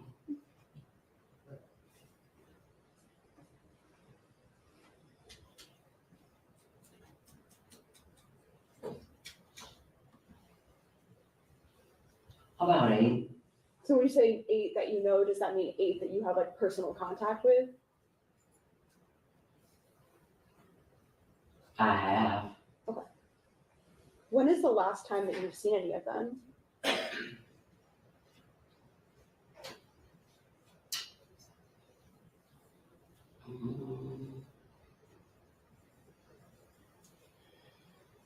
About 2 months ago. Were you and Jarvis raised by your grandmother? For the most part. And were there some events surrounding her death that related to your relationship with Jarvis that impacted some things? No.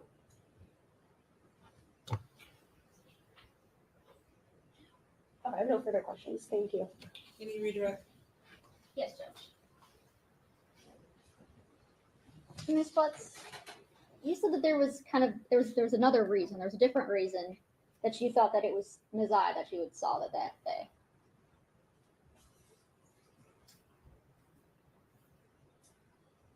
When you were starting to compile, or when you talked to Shannon Harris, and then you got the podcast. Before that, you said there was other reasons why you had thought that was Nazai. So, am I? Yes. can I speak for- What is okay, that? Yes. So, at the time, I didn't know. Once I realized that it was a possibility that I saw her, there were several reasons that led me to believe that it was a possibility I was there. And I didn't want to get into detail as far as what I knew before the podcast. But if you would like, I would explain to you why I thought these things. Yeah. It's up to you. Can we approach? Yes. We'll be right back. Go in the hallway.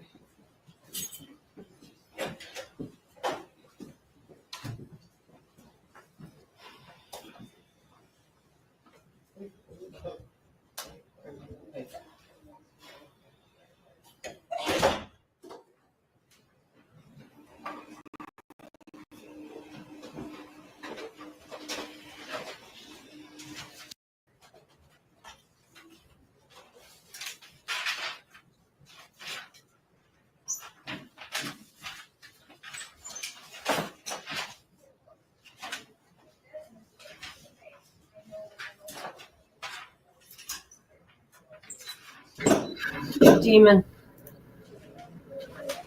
Look at that demon. You got a 13-year-old pregnant. And he unalived her. Where is her remains?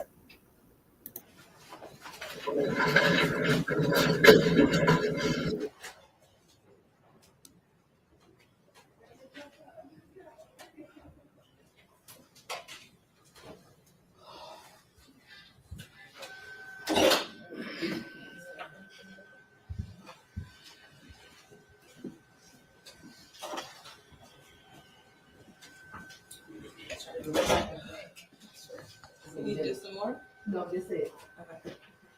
I got like 2 more minutes.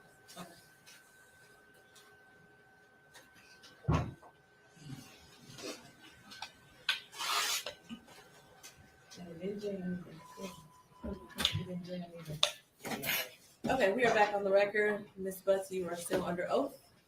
Ms. Ripley, go right ahead. Thank you. So, Ms. Butts, what's the sources of these reasons that you have? Are these things that you know from your personal knowledge? Are these things that you observe yourself?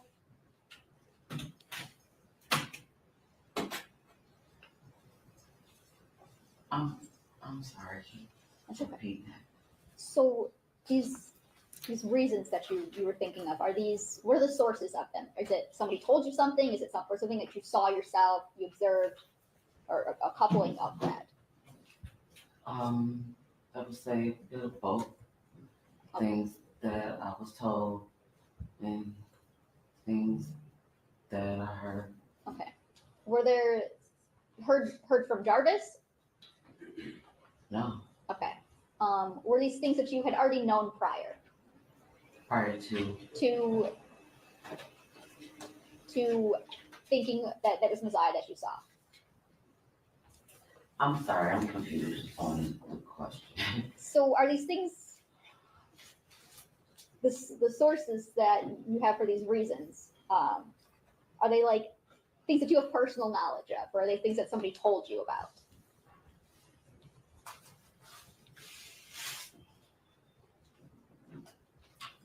These were things that I was told. I'm trying to understand the question that you're asking me. Ms. Ripley, you're referring to the question before we went into sidebar about her leading up to believing that it was possibly Messiah Harris at the shop, correct? Yes. Does that help clarify Okay. the line of questioning? Yes. Okay, so those reasons, those things, are those things that you had known before? Are they based on your observations, or? Well, these were things that I was told. And after asking the questions that I needed to ask, I came up with the conclusion that it was a possibility that Naziah was the little girl that I saw that day. Okay, thank you. You said that when you were parked at Jarvis's shop, that it was getting dark out. Yes. Okay. That darkness, is that maybe the reason why the color on the jacket stood out?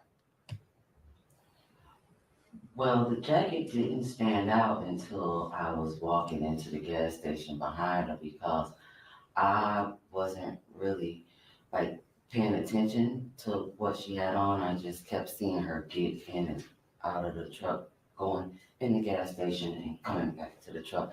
And that's what caught my attention. Okay, so the movement is what attracted you to it at first? Yes. Okay.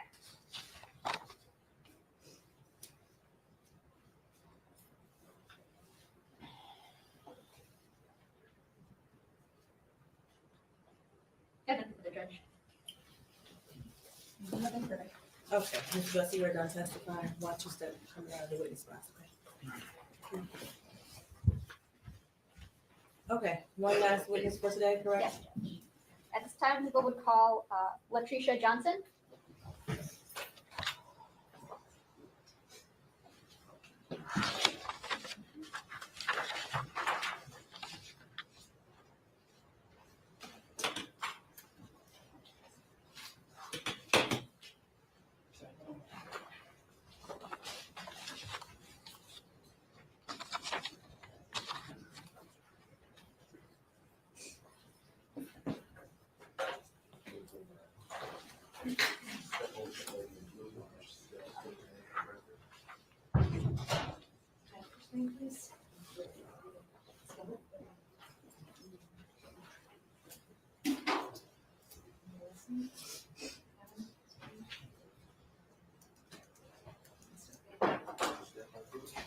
Raise your right hand, please. Do you swear to tell the truth, the whole truth, and nothing but the truth? You do. Watch your step. Speaking to this mic, pick it up and hold it in your lap if you like. Whenever you're ready, Ms. Ripley. Thank you, Judge. Good afternoon. Could you please state your name for the record? Latricia Johnson, And how old are you? 31. And I don't want to know your exact address, but what is this? What street do you live on? Outer Drive in Delphorn. And what kind of vehicle did you drive back in January of 2024? A blue Nissan Sentra. Okay. And do you recall being interviewed by Detroit police back on August 30th of 2024? Yes. And fair to say that was in relation to a Jarvis Butts? Yes. Okay. Do you know a Jarvis Butts? Yes. Okay. And how is it that you know Jarvis Butts? He's my daughter's father. Okay. And do you see Mr. Butts in the courtroom today? Yes. And can you point to him and tell me a color of the clothing that he's wearing? He's right there and he's wearing green. And your Honor, would the record reflect the witnesses identified the defendant? So reflective. Thank you. And you said that he's your daughter's father. Yes. How old is your daughter? She just turned 2. And when did you meet Jarvis Butts? 2019. And how was it that you met him? I had a flat tire and I went to his auto shop on Warren and Cashew, a Neff. Now, you said you have one daughter with Mr. Butts. Do you have any other children? Yes. Okay. What other children do you have? I have a son. Okay. And how old is he? He's 7. And that is not a child by Mr. No. Butts? Okay. Now, do you recall, we'll take you back to February 15th, 2024. Do you remember that day? Yes. Okay. And what happened that day? Police came to my home, asked me if I know Jarvis and have I seen Naziah before. All right. And did you, did they do anything at your house when you were there? They searched my house. Did they ever search, on that day, did they search your vehicle? No. Okay. They just looked in there. They didn't do it for, I don't know if that was what you call a search of them looking inside. Was there ever a time that you allowed Jarvis to use your vehicle? Yes, one time. Okay. And which, 2 times. 2 times? Okay. Ms. And Johnson, can you speak up just a little bit louder? 2 times. Thank you. in which vehicle was that? The blue Nissan Sentra. Okay. And I showed you a PowerPoint before of 197 photos of a Nissan Sentra. Do you recall seeing those photos? Yes. Ms. And Ripley, can you hold on for 1 moment for the court reporter? oh, sorry. You're fine.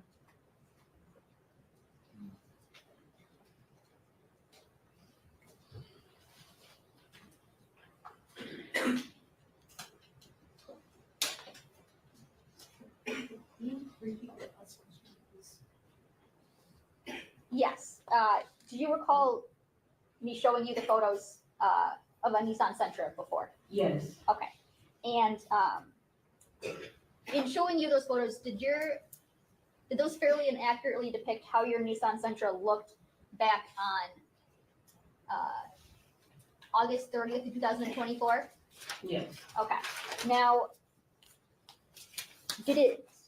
well, first I'll move for the admission of People's Proposed Exhibit 11, the PowerPoint of the Nissan Sentra. Any objection? No objection. It'll be admitted as People's Exhibit 11? Thank you, Judge. And may I publish? Yes.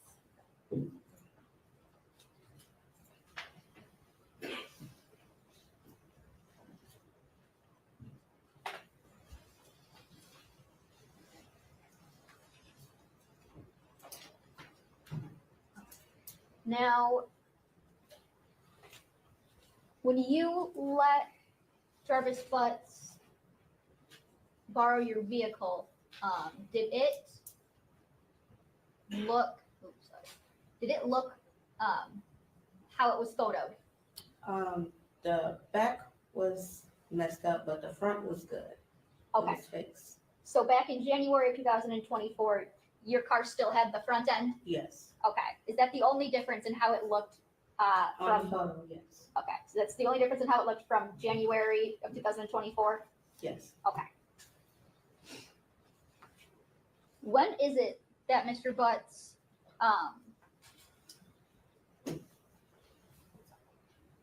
borrowed your vehicle? January 9th. Is that the first time? Yes. Okay. And you said there was a second time? Yes. When was that? I think it was either the next day or the day after that day. I don't remember. Okay. The first time, let's talk about the first time. How did it come about that he borrowed your car? He called and asked if he can use my car to do something with his son. Okay. And when is it that or how did he get your car? I didn't get home till about 9 o'clock and he came to my house to pick Okay. my car up. Is that 9 a.m. or 9 p.m.? 9 p.m. 9 p.m.? Okay. And you said he came to your house and picked it up? Yes. Okay. To your knowledge, did Mr. Butts say how long he was going to borrow your car for? No. Okay. Did you have a reason, a time where you expected it back? At least 2 hours. Okay. When did Mr. Butts return with your car? The next morning. Was this normal, abnormal? No, not normal. Not normal? Okay. And did Mr. Butts say what he was doing when he had your car? No. Okay. Did you notice anything different about or in your car after his use that first time? No.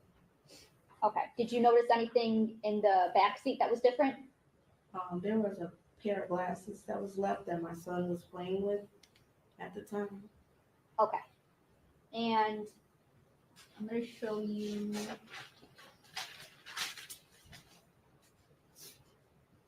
In People's Exhibit 11, photo 37.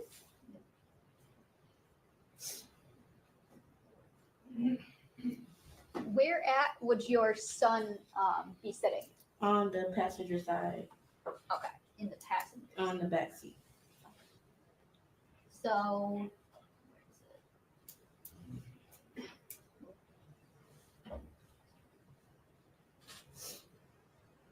you can kind of see it better in photo 41.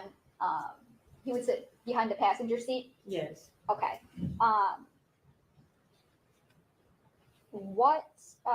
Describe the glasses that he was playing with.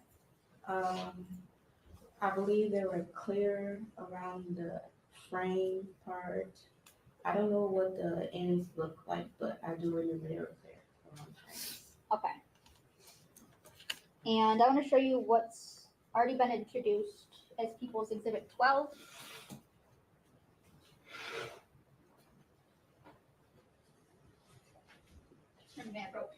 Yes. Is there anything in People's Exhibit 12 that you recognize? The glasses. Okay. How is it that you recognize those glasses? They were clear just like that. The one my son was playing with. Okay.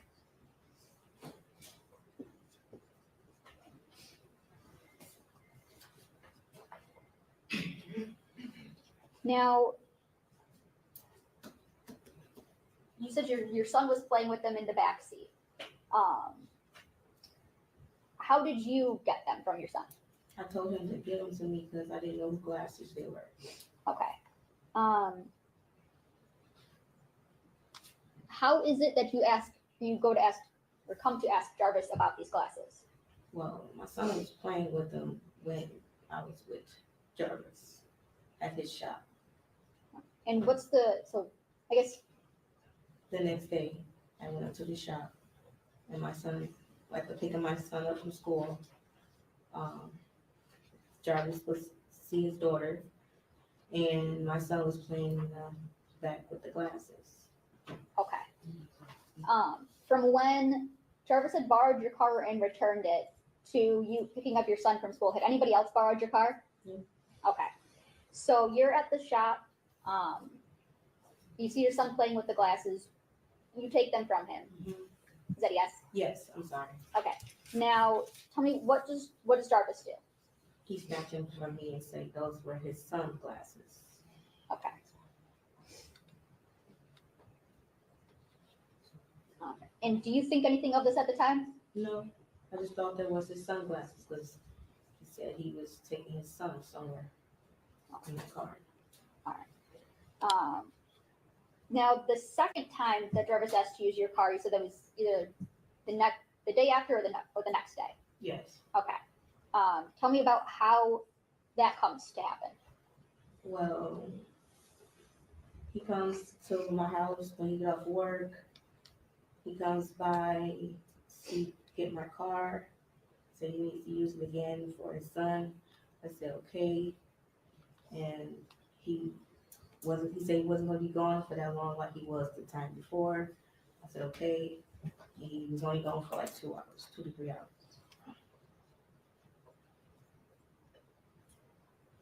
Okay. And are those the only 2 times that he ever used your car? Yes, I believe so. Okay. Were there times that he would be in your car with you? Yes. That you would take him places? Yes. Okay. Have you had any contact with Jarvis since he turned himself in on February 7th of 2024? Yes. Okay. And what was that through? Phone calls, get out, text, app. Okay. Ms. And Johnson, you need to pull that microphone off the ledge. Yeah, that way I can hear you. Okay. Thank you. do you recall a phone call in which Jarvis asked you some things about your vehicle? Yes. Okay. And you've heard that call before? Yes. Okay. And was that call that I played for you, is that a fair and accurate depiction of the call that you had with Yes. Jarvis and him asking you about the car? Yes. No, I'd move for the admission of people's proposed exhibit 13. Any objection? No objection. And Okay. Your Honor, may I publish? Yeah, it'll be admitted as People's Exhibit 13 and you can publish. Can I also see Exhibit 12 when you get a moment? Yes, Judge. Mayor. Yes.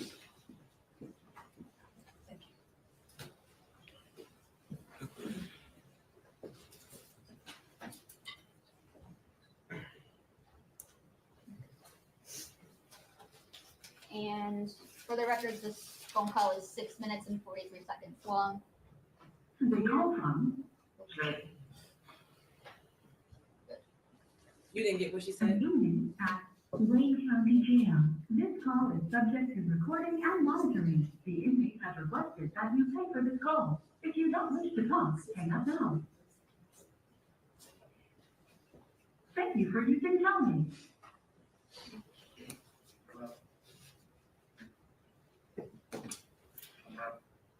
Yeah. Anyway, I got one more for you to do. 313-207-2195.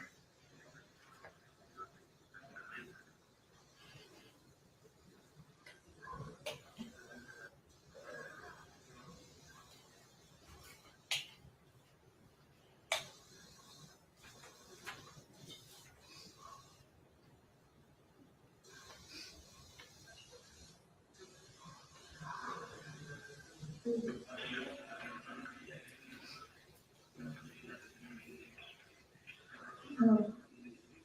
Hello? What is it? 207.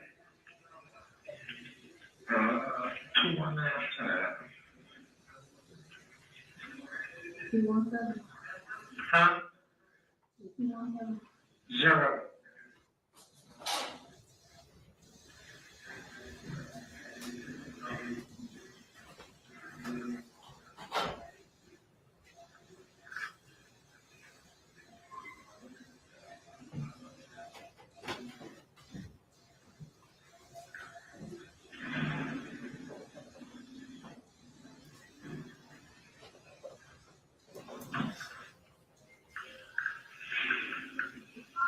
Hello? Hello? Hello? Yeah, can you hear me? Yeah. Alright, well, I don't know what the fuck going on, man, but yeah, they done did everybody shit.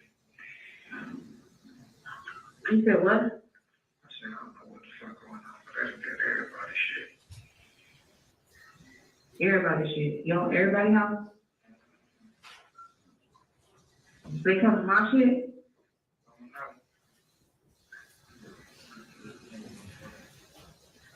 I don't even think they know of me. But I need you to,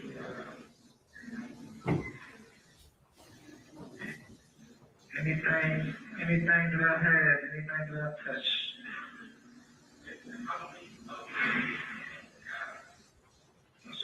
that's for yourself, man. Anything about me, man. That's for your goddamn self. You feel me? Yeah. Huh? Clearly. Yeah, so, just say go to my house. Go on. Yeah. Go to my house, man. Alright.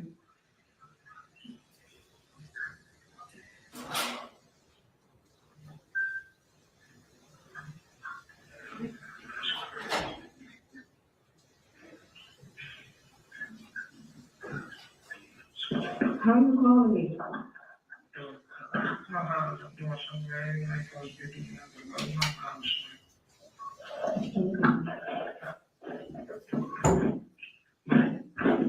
I'm sorry.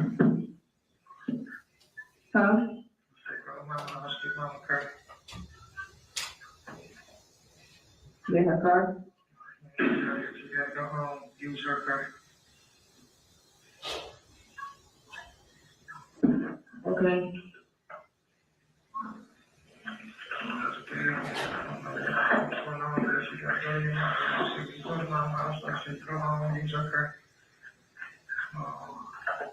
So don't use my car though. I don't know what's going on, bro. They're taking everything out, bro. Use your mama car, man, and drive around, man, trying to put yourself with your mama car, man. Your brother carries somebody's car. This shit is beyond. Okay.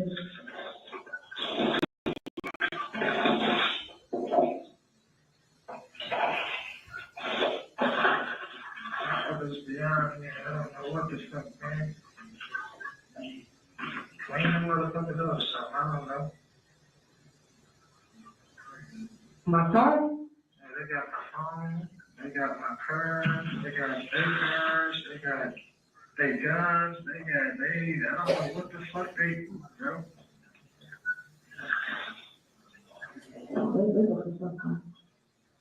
Yeah, but what the fuck did that got shit to do with me is what I'm saying. I got shit to do with me, man, and I'm not understanding what the fuck is going on. You feel me?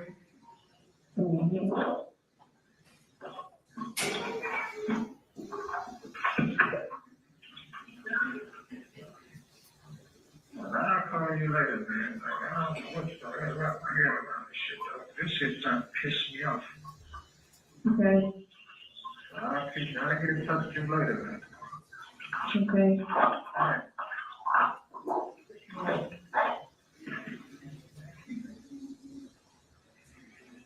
Hello?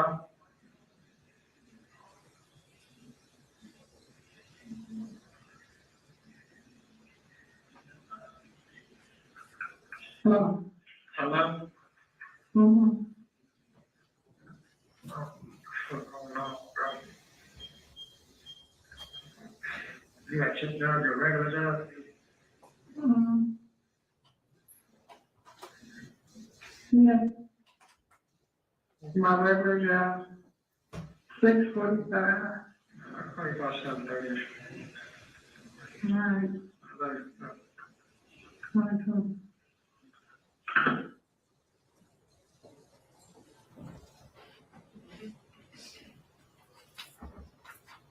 No. what is it? What did you think when Jarvis told you those things? I didn't know what to think when he told me those things. Okay. What did you do in response to receiving this call, if anything? Nothing. Okay. Did you clean anything up? No.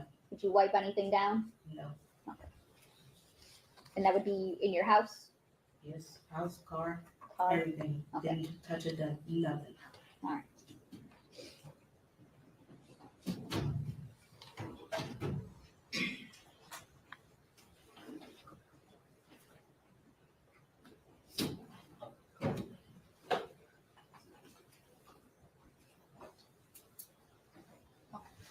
So, just to clarify a little bit, Jarvis borrowed your car on the 9th, Yes.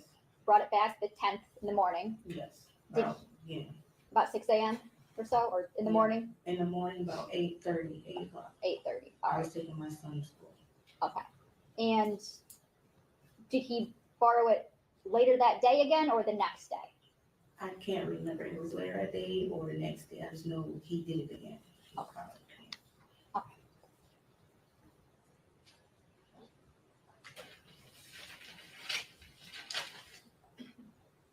I think they're good.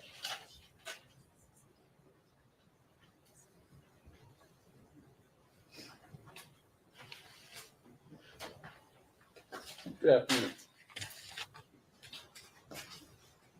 Now, you indicated that you knew Mr. Butts since 2019, Yes. correct? You met him at the shop, correct? Yes. At his shop. Yes. Would you describe your relationship with him as a Whole. I'm sorry? He said as a whole, we do. Would you describe it as a physical relationship or was it a real relationship? It was a physical relationship. Okay, so you knew Mr. Butts was seeing other people, correct? Yes. All right, so that's not a surprise to you, No. correct?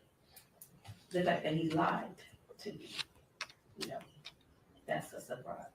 Okay.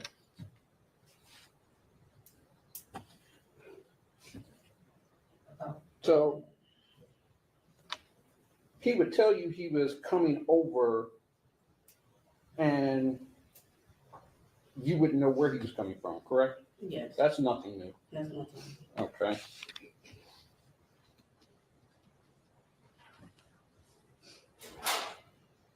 Do you know, besides your daughter with Mr. Butts, do you know Mr. Butts' other children? I met quite a few of them. Okay. Have you met any of the other mothers? About two in the beginning of the relationship we had. He introduced me to about 2 or 3 of the big mothers. Okay. And have you had any issues with the mothers? No. Okay. So you know Mr. Butts works as a mechanic, correct? Yes. And have you ever seen him wearing safety glasses in the shop? Yes. Okay. Safety glasses are clear, aren't they? They're not those. They're not. They're not the kinds that I've seen. No. Okay. So he borrowed your car on the 9th, correct? Yes. And you said he came over around 9 p.m. Yes. All right. When he came over 9 p.m., was there anything out of the ordinary that you noticed? No. Okay. Did you have a conversation with him that day? We swapped out cars. We had a quick swap out cars, and he was gone. And there was no other conversation that day? You didn't notice anything about his appearance? Didn't notice anything about his demeanor? No. Okay. And you say he came back the next day? Yes. All right. The next morning. Could he have dropped your car off later that night? I mean, earlier that night? No, he did not.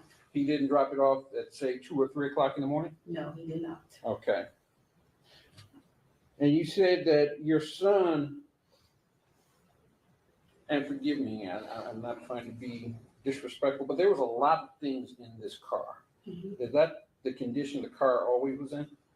I mean, my son has his toys. There's always stuff in there, yes. Okay. But it's only my kids' stuff that be in my car because me and my kids The only people that really be in my car, or my mother. Okay. And your testimony is Jarvis, but prior to the 9th, had never been in this car before? Oh, no, he's been in my car. Okay. He's been in my car. I take him places. Okay. So your son finds the glasses, Yes. correct? And you say he finds the glasses, this would be on the 10th? He finds the glasses? Yes, either the next day or whenever. I don't remember what day, but I know the next day.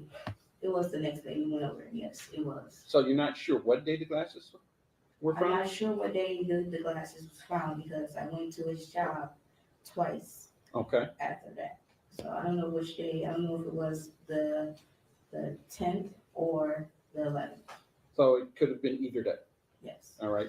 But And it was in my car. so your son was playing with these glasses. Yes. There was nothing remarkable about these glasses, correct? They were just clear glasses. And so you couldn't identify the glasses and say, hey, these glasses were smaller than a normal pair of glasses. These must be a pair of kids' glasses, right? You couldn't say that, He correct? said they were his son glasses. So, is he saying as his son, that would mean it was a kid glasses, right? Okay.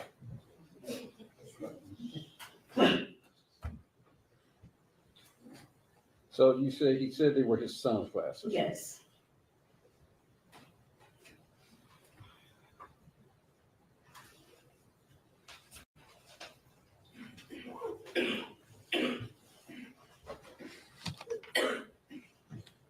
And Mr. Vaughn.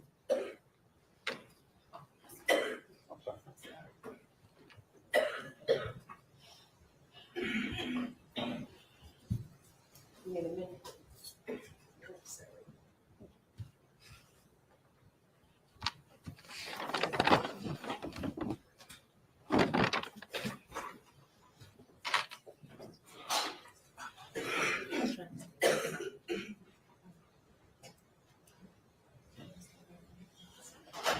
Take your time.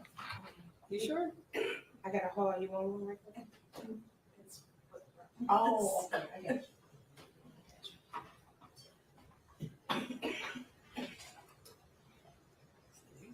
Is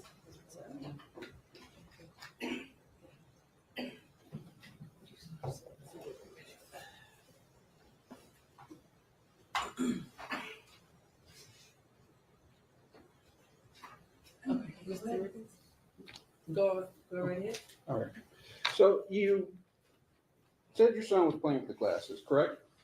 And you took the glasses from your son, correct? Yes. And what did you do with them once you took them? He was playing with them when I was up there with Jarvis. When I took them from him and said, "Do not your glasses," Jarvis took them from my hand. Okay. So you didn't examine these glasses, correct? I looked at him on his face when he was playing with them on his face. Okay. So how can I not examine these glasses when I'm looking at my son with these glasses on his face? You didn't study these glasses, correct? No, I didn't study these glasses, Okay. but they were clear and they were on my son's face. So later on, you showed a picture of Neziah Harris, correct? Yes. And you saw her wearing clear glasses as well, correct? Yes. At the time you saw her with the glasses, did anyone tell you that she was missing? Yes, they did. Were And they you showed me the picture. were you aware that she was missing? From the news. Okay. And were you aware that Mr. Butts was a suspect? No, Okay. not at the time until they came to my door. Okay. So when you told them that these glasses, you saw glasses similar to this. I didn't tell them then. Okay. I didn't know about that until after. All right. It took me a minute to think about the glasses So you came back and told them later, when they came to my house. okay, that you saw a pair of glasses in your car. Yes. And the best you can say is that these glasses may be similar, correct? They maybe was similar. Right. Yes. You cannot testify that these are the exact same glasses, correct? No, I cannot testify those are the exact same glasses. Can you tell whether the glasses had prescription lenses in them? I didn't put them on my face, sir, so how So- will I know? Did your son say anything about that? No, how would he know? He said he was, what, 6, 7, 5 at the time. So how would he know what prescription glasses are?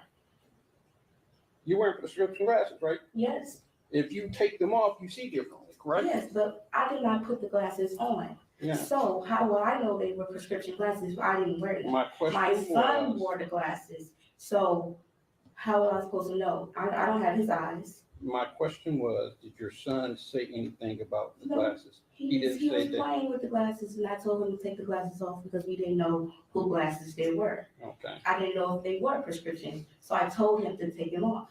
When he take them off, he handed to me. Oh, Jarvis said, "Oh, those are my sunglasses," and he snatches it from my hand. Okay. And what did Jarvis do with the glasses? I don't know. He went towards his car. Okay.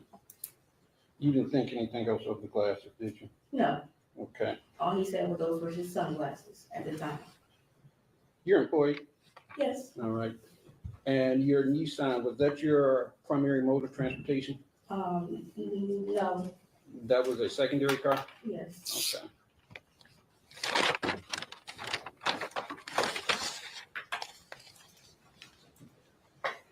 I don't drive my car. I use my mom's car when I'm working. So is the Nissan your car? Yes, it's my car. Okay. And Mr. Butts called you and told you to drive someone else's car? Yep. All right.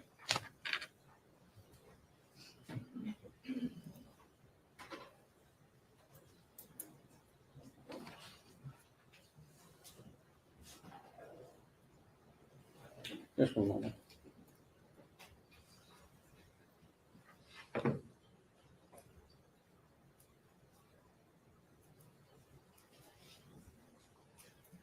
So when he told you that, you didn't do anything, right? No. You didn't think anything of it, No. correct? You didn't clean out this car, correct? No. So anything of Mr. Butts would still be in this car, correct? Yes.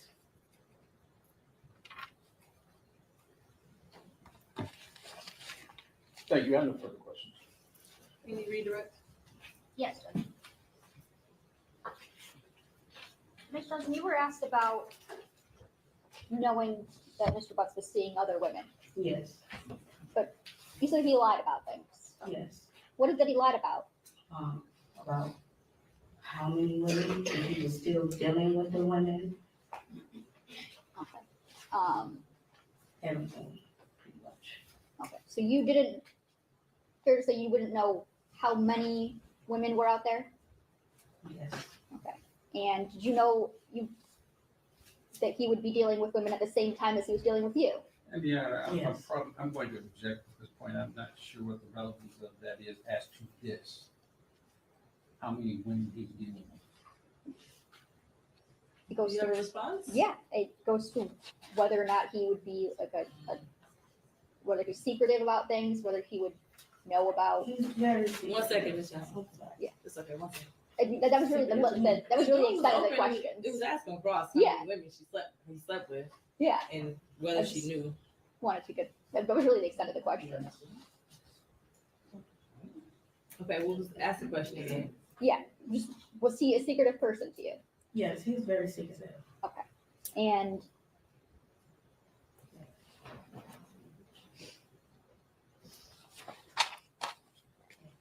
when he told you a reason why he wanted to use your car, did you have any reasons to think that that might not be true? I honestly thought it was for his son. So, whenever he says anything about his kids, I believe him when it comes to his kids. I thought he was a great father to his kids. That's what he put on to me, but Okay. So that's what he led you to believe. yeah. Okay. Nothing further, Judge. Yeah, and that actually got a couple of follow-up questions. Go ahead. Now, you said that he was secretive, correct? Yes. And that's when it came to women, correct? Yes. That bothered you, correct? I mean, it would bother anyone when a man is supposed to be telling you the truth and he being really secretive about everything. And you being honest with them. So you were upset about that? Honesty. So you were upset about that, correct? About him being with other women, cheating? Not really, because I was doing it too. How about that? You all gotta be quiet. No further questions. Any last questions? Okay, you're done, Ms. Johnson. Okay, is that the last witness for today? Yes, Judge. Okay, anything else that needs to go on the record before we end today? Not for the people, Judge, thank you. No, from the defense. Okay, we're off the record, back here at 10 o'clock tomorrow morning. Yes, Judge.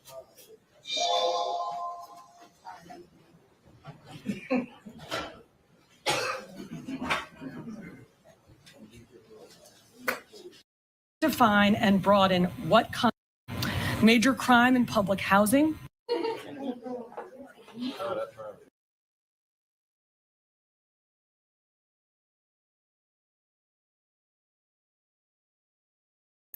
Sorry about that. Also, Nella might make some noise. So yeah, 13 years old. And that lady that was on the stand is one of his baby mamas. This case is so confusing to me. I'm going to be careful how I say things because I'm not 100% about things on this case. But I do want to say I'm going to touch on Robert Brooks' case. Also, I want to say that Marcy Correctional Facility is not letting me ask anybody questions. Yeah, the reason they say is extortion and blackmail when I don't even say anything. So yeah, they're trying to cover up and they're trying to silence me. Now they just made it worse for them because that's how I am. Okay, I'm going to get going. I'm so tired. I've been up since what? I don't know, 3 o'clock. I don't know what's going on with me. Maybe I'm just stressed out. I don't know. Okay, guys, I'm going to continue with this case and see what happens to the demon. Yes. Yep. Come on, silencing me? Not a good move on their end because I got a big mouth. You know, I don't understand. I'm talking to somebody that I think I said this already, and I'm going to say it because I don't care. In a women's prison, they're having transgender females with them. Okay, you know what they're doing? They are, you know what, to the women. They're raping them. That's what's going on. One of them got pregnant. That is wrong. That is wrong. And the thing about it is, these transgender women that are in this prison, what happens is, you know how guys get, you know, all big and strong and all that, all aggressive. That's what's going on in this prison, and they're hiding it. But they're letting me, that prison, which is weird, because they're being investigated right now.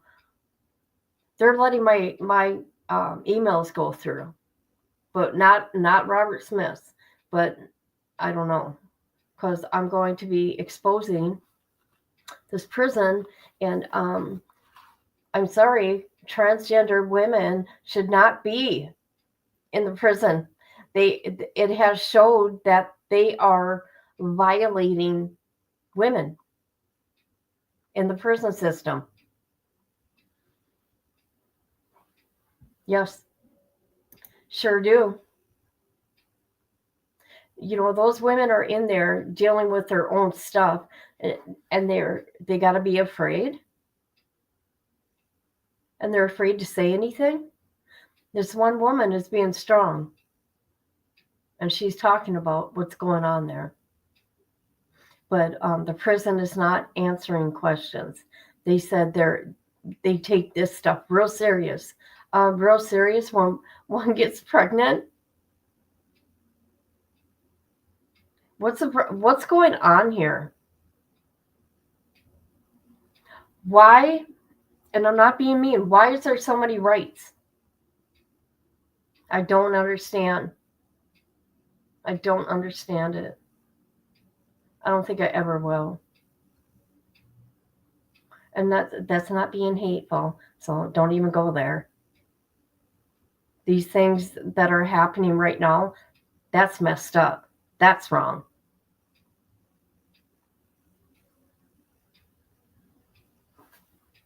Because you know how people get.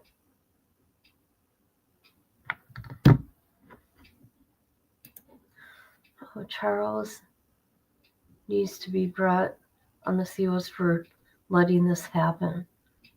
Yeah. One of them just got out of there. But however, I looked at his case, okay? He has charges dating back to 2007. One of them is for assault on a teenager, okay? Yeah. And all the rest are drugs and robbery. And so, yeah, there's a problem here.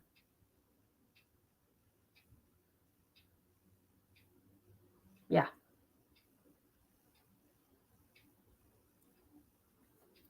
I don't get it. I don't get it. It is not okay to do that to anybody.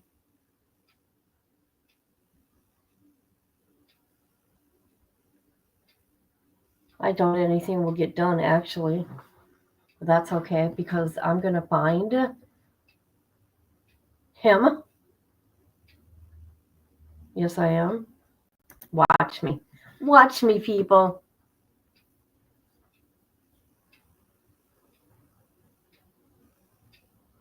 And if you think this kind of behavior is okay, then you got a fucking issue too. Oops, sorry.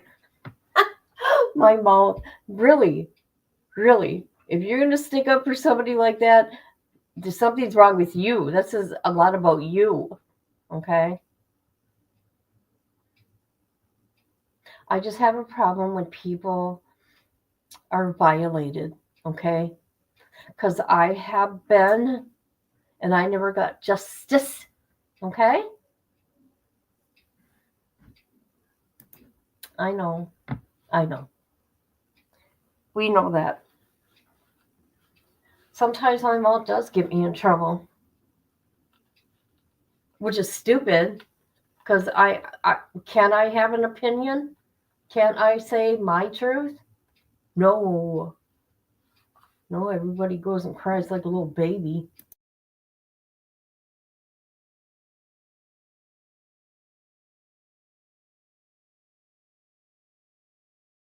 All right. If anybody has a case they want me to look at, let me know in the comments. Does it? Well, it is what it is. I said something the other day. What was it? I can't remember. Sorry. I thought, oh boy, I'm going to get people coming at me now. Because you know what? I ain't doing nothing to hurt no people, right? At all. I don't do that. I don't do that. I even call out people in my real life. But I will say I have no enemies. Nobody dislikes me. I help people. That's what I do. You know what? I'm selfless, and others come before me in my real life. Gemini. Oh God, watch out for you. I'm a Leo, so there's that. There's that woman. But Gemini's I'm afraid of.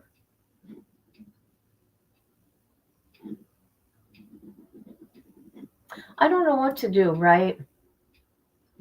I don't like I gotta maybe get an opinion. I don't like reporting anybody, right? Because I kind of think that's stupid. However, this is on TikTok. There is somebody that took my whole video, put it on their channel, like it's theirs. Then it did no commentary, right? They put a little, the only thing they added to it was update. That's it for a case. And if anybody knows, when you do videos, number one, and I love doing it, by the way, this is what I love doing. It's it takes time. It takes some creativity.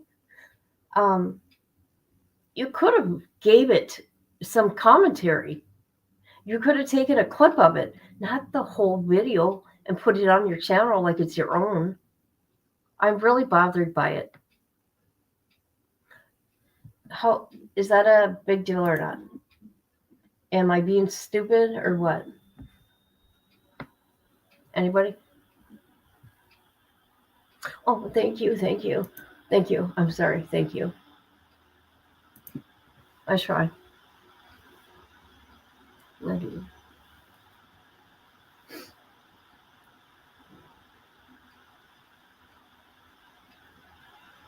I don't know what to do about it. You see how I do my videos? And of course, people they grab clips and all that. That's what we do. But you make it like it's your own. You add stuff to it. Yeah. I know. It happens all the time, actually. Although today I finally caught it and I was blown away because it's a whole video. The whole thing. I mean, come on. This stuff is time consuming. I sit here and I watch trials, hours worth, and do clips. I'm just giving an example because I like doing it. I know, right? I'm gonna have to learn how to put my my name on there. I don't do that. I guess that's a problem. Put it right in the god dang middle, a watermark. Okay, I'm gonna shut up about it. I'm just really bothered by it. Because it's a whole video. Oh my god, I couldn't believe it. Like, God, are you kidding me?